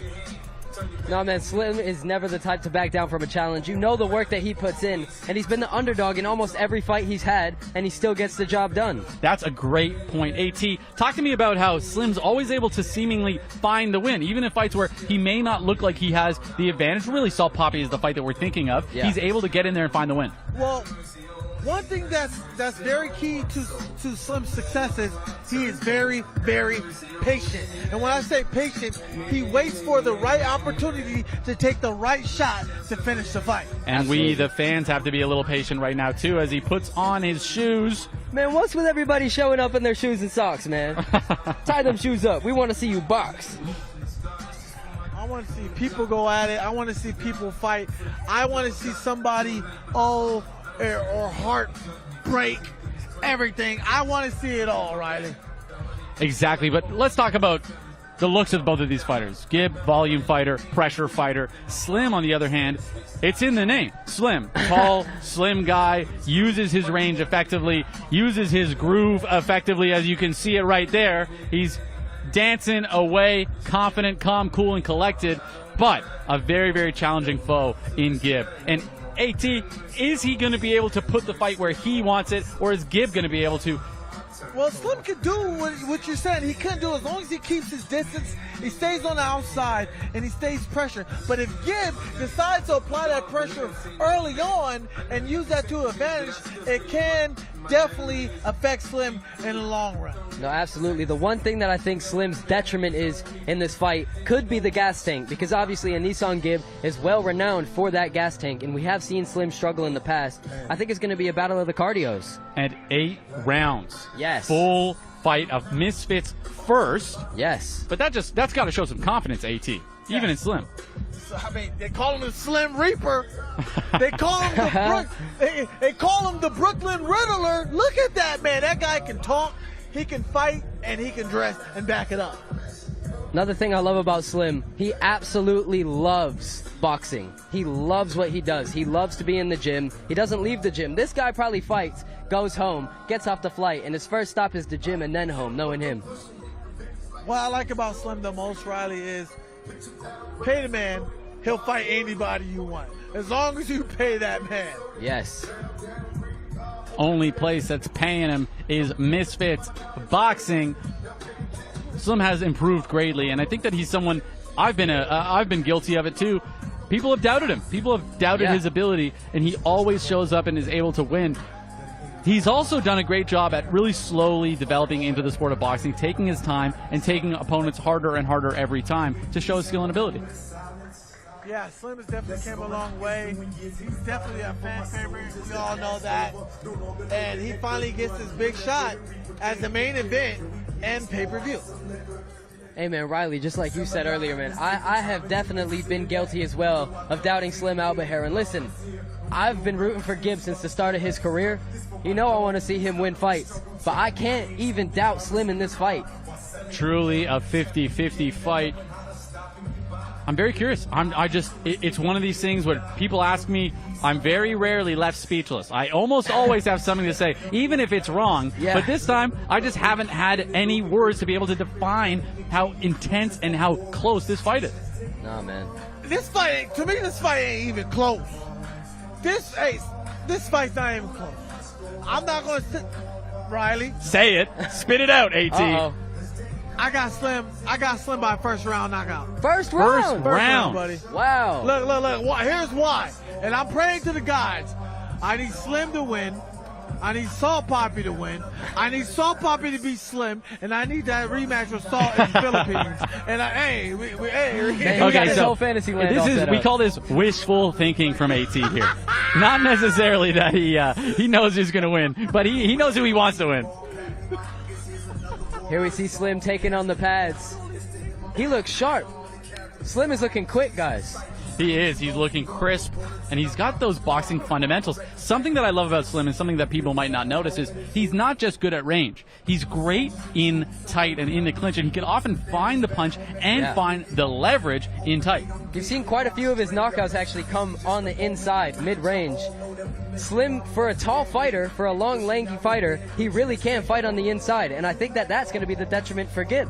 And Fox, you know this, you're often taller than a lot of your opponents. Yeah. When you're the taller fighter, and they have to do all this work to get through your range, and then you're still dangerous in close, where can they operate? Nowhere. That's exactly what I'm saying, and that's why I think Slim is so confident in this fight. That's how I feel in my fights as well, because I know I can keep you at range, but if you come on the inside, you can still get caught. I stress it, and I'm going to tell you guys, the viewers out there, I stress it, basic fundamentals. Look at Slim. He's throwing a basic jab. You see how he keeps his right hand up? Yep. When he throws his hooks and his left jabs and stuff, he keeps that basic fundamentals. When you have those basic fundamentals, it gets you out of trouble, and it puts you in a great position to take advantage of your opponent's flaws. Absolutely. I mean, you know the pedigree that Slim is training with as well. Andre Rose, he is no joke of a coach. You see Slim post all the time, getting cussed out in the gym, abused in the gym. All going to pay off on Thursday night. Let's hear from Ben Davis. Ladies and gentlemen, I'm here with the champ, Slim, the hitman, Albaher. Slim, talk to me about this heat, the bad blood, the rivalry, this grudge match. Man, it's been 5 years. He's been avoiding me for 5 years, and now it's finally happened, bro. This guy has such a big ego. He's so disrespectful to everybody around him. I'm gonna give him humble pie on Thursday night. I can't wait. Walk me through how this goes down in the main event on Thursday. Man, once he feels my power, a lot of people see me as a skinny, frail guy, but once he feels my power, he's gonna be very scared. I promise you that. I'm gonna knock him out under 3 rounds. Ladies and gentlemen, the middleweight champion, Slim, the hitman, Albaher!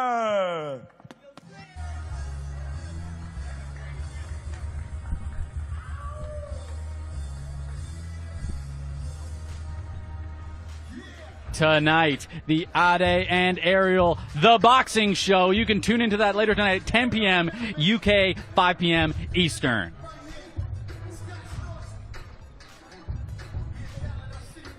Slim obviously showing incredible willingness to fight. Yeah. I love it. Slim Gib is going to be a masterful banger. This, you can put this in the archive of probably going down as one of the greatest fights of all time on Misfits, besides Dean and Waleed. That's number one, easily, with that great knockout by Dean. But this fight might top that fight as the greatest Misfits fight of all time. This is genuine bad blood. This is some of the most bad blood. Speaking of Dean and Waleed, I think this is the most bad blood on Misfits I've seen since then. These two guys do not like each other, and they want to knock the other man out. Absolutely. Slim has shown he has the ability, but Gib has also shown that he has the ability. So I'm very curious to see who is going to be able to enact their will early on in the fight. But it doesn't really matter. I was talking to Gib's team, Leon Wills, the man himself. He said he guarantees the last 4 rounds are theirs. So the first 4 rounds, in my opinion, and this is what I'm reading through the lines, all right, boys? Yes. Okay. But in my opinion, the first 4 rounds are really going to dictate the entirety of this fight. If Slim's able to hurt Gib early, that can really change the dynamic even in the later rounds. But if Gib's team is obviously prepared to take this fight into deep waters, and that's where they want it, Slim can interrupt that with power early. It all depends how Slim dictates the fight. How does it go? All depends how good is Gibbs' cardio that they preach and say it is. Yep. We're going to see this Thursday night. Leon Wills, his fighters are always ready. That's a guarantee. Fox, talk to me about the importance of cardio in an 8-round fight. Man, I'm going to tell you something right now. AT, you can definitely attest to this, especially right now. There is no worse feeling than getting in that ring, being 3 rounds deep, having 5 rounds left, and being gassed out. Hold up. Fox, are you throwing shade at AT over here? He's always ready. Man, his belly throwing shade on me. What are you talking about? Hey, it's okay. Look, at the end of the day, you got to show up and show out. Never bend, never break, never fold. All right, let's see from the man himself, Gib. Let's see if he can show up and show out with us. Absolutely. And now, ladies and gentlemen, please welcome to the ring, Anesongib.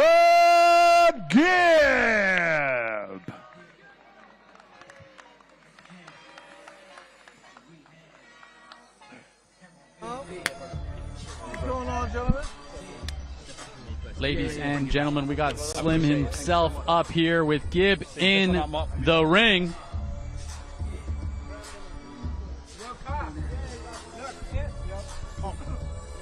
Slim, I've got a gut feeling you might be a little bit biased watching this open workout, but what are you seeing? I'm honest. I'm an honest man, you know. But I'm just watching him. I guess he's just warming up right now.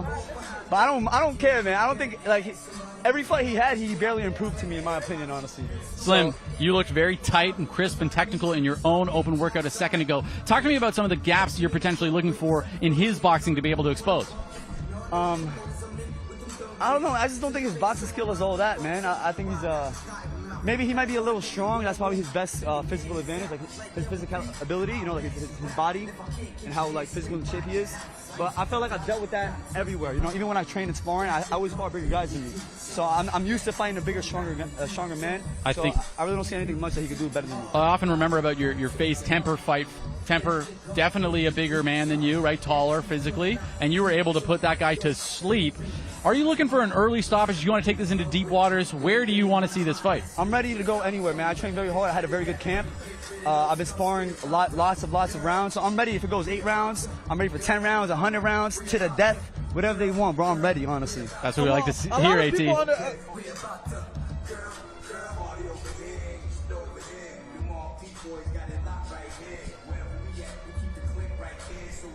Gib skipping, getting ready here. I wonder if we're going to see him put the mitts on. Incredibly important fight in my opinion. This is the top of the food chain for me. Of course, both of you guys, the KSI fight didn't go through. However, this is that great next step because you're really able to establish yourself as probably one of the kings of Misfits. Yeah, definitely. It's a very big fight. Gib, he worked his way up. I got to respect it. He beat everybody in his way. I beat everybody in my way. And we're both risking a lot on Thursday night. That's the thing. It's high risk, high reward. I mean, that's something that both of you guys have been able to say to each other is both of you guys have established yourself through fighting through the game. AT, talk to me about what it's like to build yourself up as a fighter and be able to fight at the highest level. Well, definitely grinding it out, taking those tough challenges, taking those tough fights. And what I like about Slim is he overcomes the negativity that's on social media. Yeah, he has a smaller frame, but he has that knockout power in both hands. And that's what people are doing. They're underestimating Slim, and that's their problem. Now, Gibbs' team has talked about wanting to take this fight into deep water. I'm standing beside Slim right now. He's not even breathing heavy. He did his open workout, looking fine. Talk to me about the preparation. Hey, bro, I was sparring many rounds. I was doing 12-round spars, and I still felt fresh right after. I was sparring different guys every round, So, I feel the shape, I'm in impeccable shape. You were in the Shark Tank for 12 rounds. Yeah, 100%. 12 that's rounds. A lot. That's I was a doing 12-round spars. Uncle Dre was taking it hard on me, I was taking it serious. He's a world champion level trainer, and I was having world champion level work, So I was working very hard. I did what I had to do, and my shape, I'm in peak condition. I have no excuses.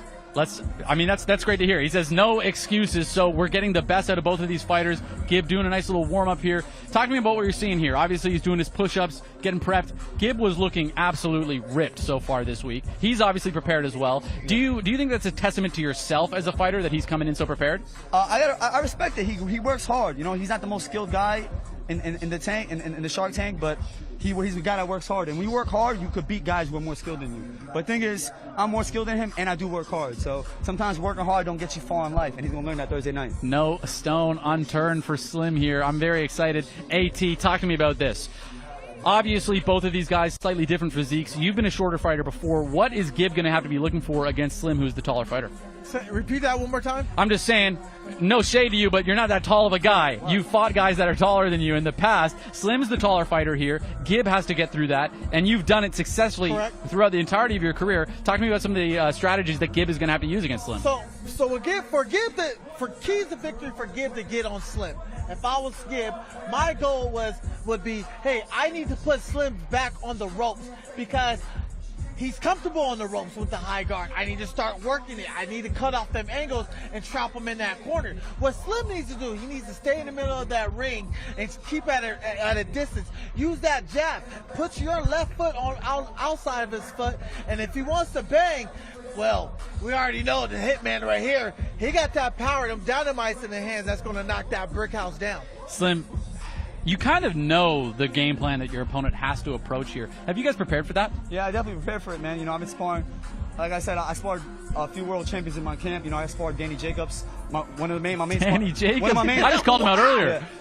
One of my main sparring partners is Saddam Ali, too, former world champion. I'm in the ring with him. I did over 300 rounds with him, So, I'm very experienced with a high-level guy, So, I have the experience. I'm very comfortable in my skill set now. Before I'm learning on the job, But now I'm very comfortable with what I can do in the boxing ring. Now, obviously, at range, you're going to have the advantage. There's really no question about that at all. But in tight, you've had a lot of your knockouts. You're able to develop a lot of leverage even without a lot of range.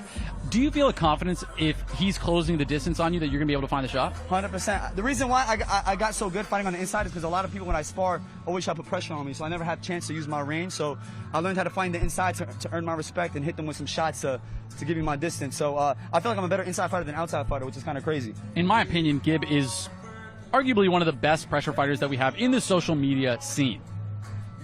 And I think that he's going to be able to develop a lot of pressure in this fight.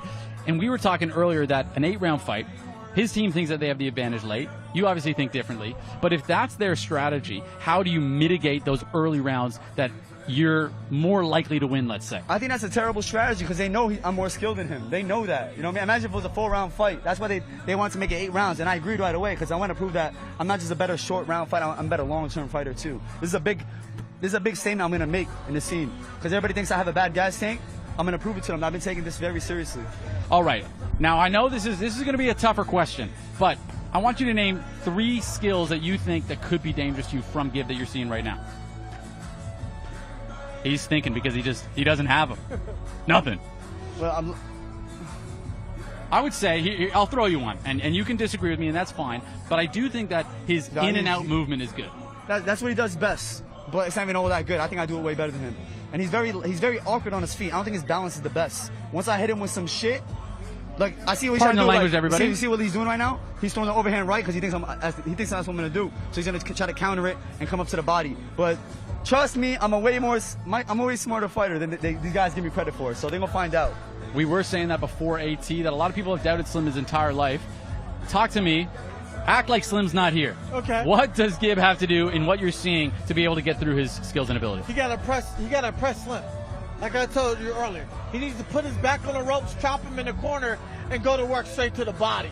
Break the body down and go to the head. This guy got no pop, bro. Honestly, I just don't think he got pop like that. But Slim, let me ask you a question. Yeah. How do you prepare mentally leading up into this fight? Honestly, man, for me, it's another day in the office, man. I know it's a lot of pressure. It's a very big fight. But I've been waiting for this moment for a very long time. I was mentally prepared for KSI in the summer, so I had back-to-back camps. And the boxing ring became my second home now. You know, I'm living in the boxing ring now, so it's like, for me, it's just another day in the office to me. Would you consider yourself a fighter first and a content creator second? You know, people like to say this is the influencer boxing scene, and I'm an influencer boxer, but the way I see it now, I'm a boxer with influence. That's a good line. That's a good line. Thank you very much. Well, let's get Ben in there to hear from Gib himself.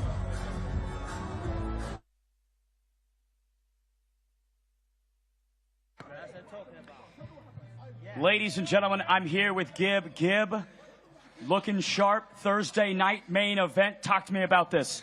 Listen, I'm feeling deadly. 10-ounce gloves on my hands. This is exactly what I like to love. Public workout. He knows it's detonation. We're taking him out. You've got KSI ringside right there. What's the message? What about him? What about him? Any message to KSI ringside? No, I don't give a shit about him. I'm fighting Slim. Fair enough. Slim. Final words to Slim. He's getting ginned. Ladies and gentlemen, the 7-figure giver, Anesongib.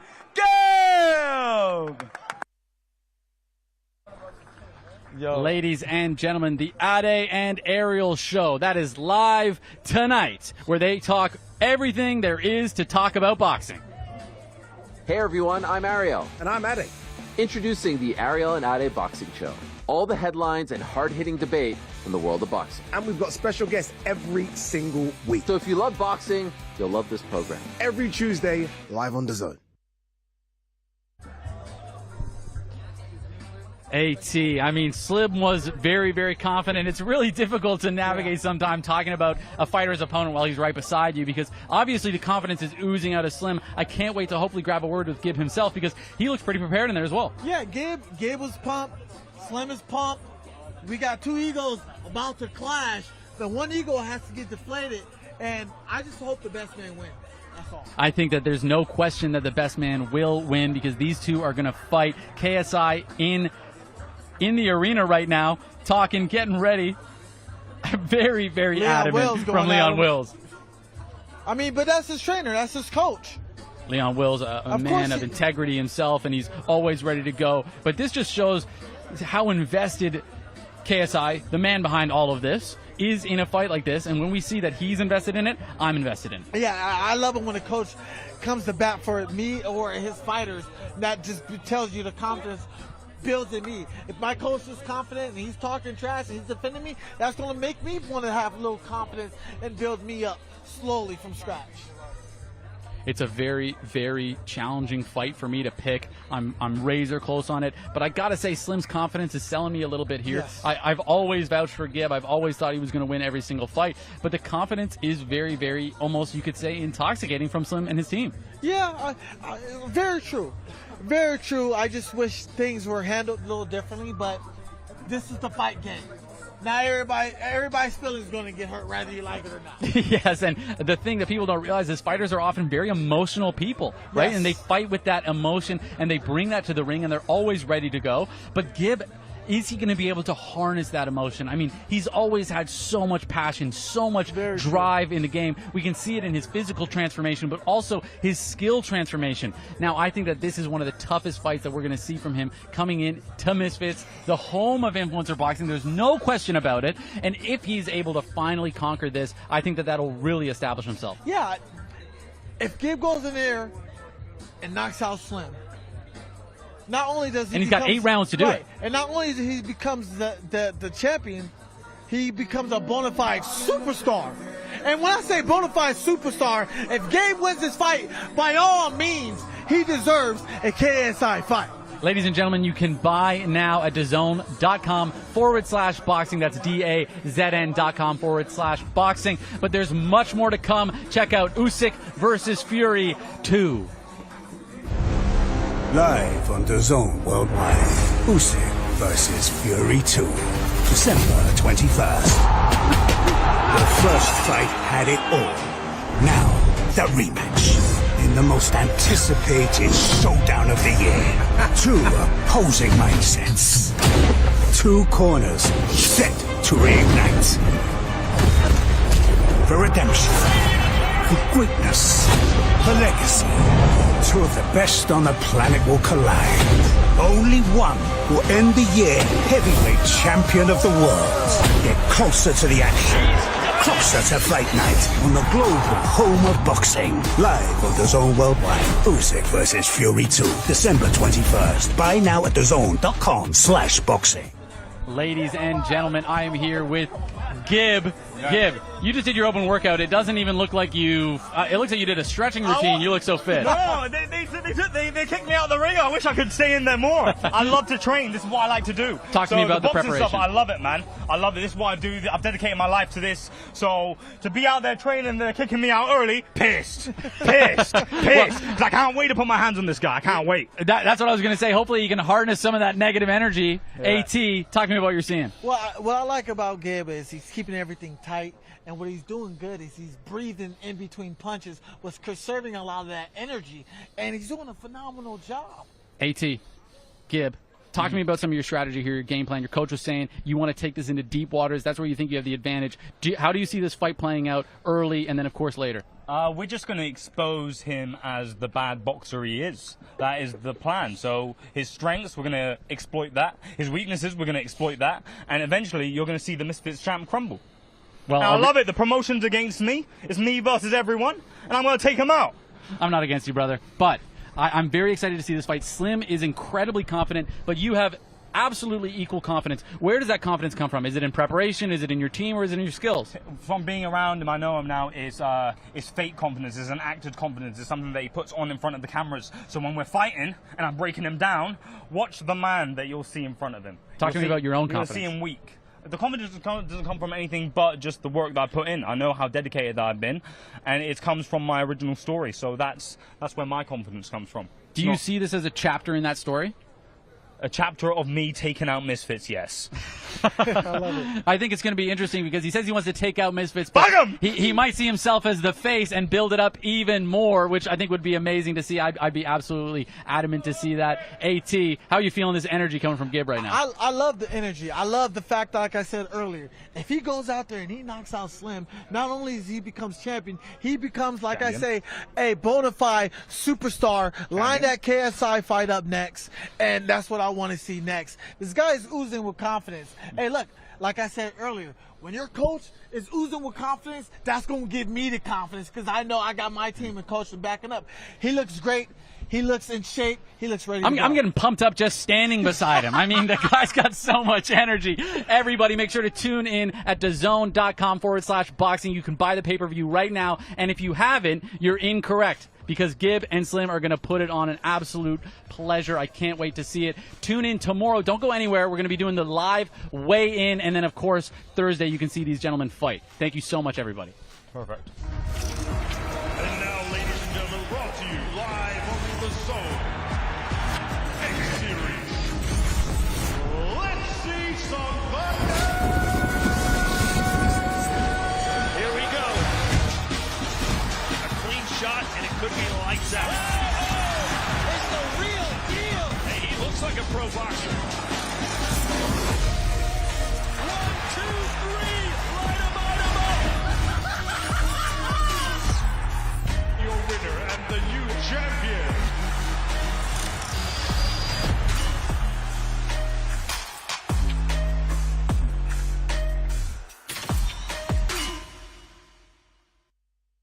X Series on Dazn, sponsored by William Hill.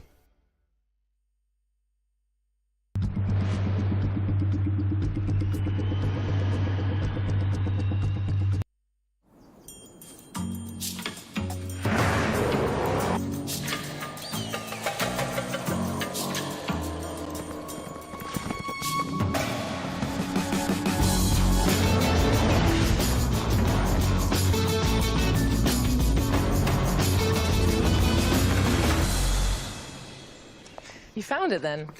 Of course I did. Good boy. This is why I bought the farm. This was always my escape. Even when I was playing football and I was in trouble and stuff. It's my therapy. Get back to work. I'm back. There's 20 people here. We're all crash bang wallop. See these? Do you know where many people Oh, watch out. That will be the biggest nightmare we've ever done. Deep breath. Brand new Vinnie Jones in the Country. Available to stream only on Discovery Plus. X Series on Dazn, sponsored by William Hill.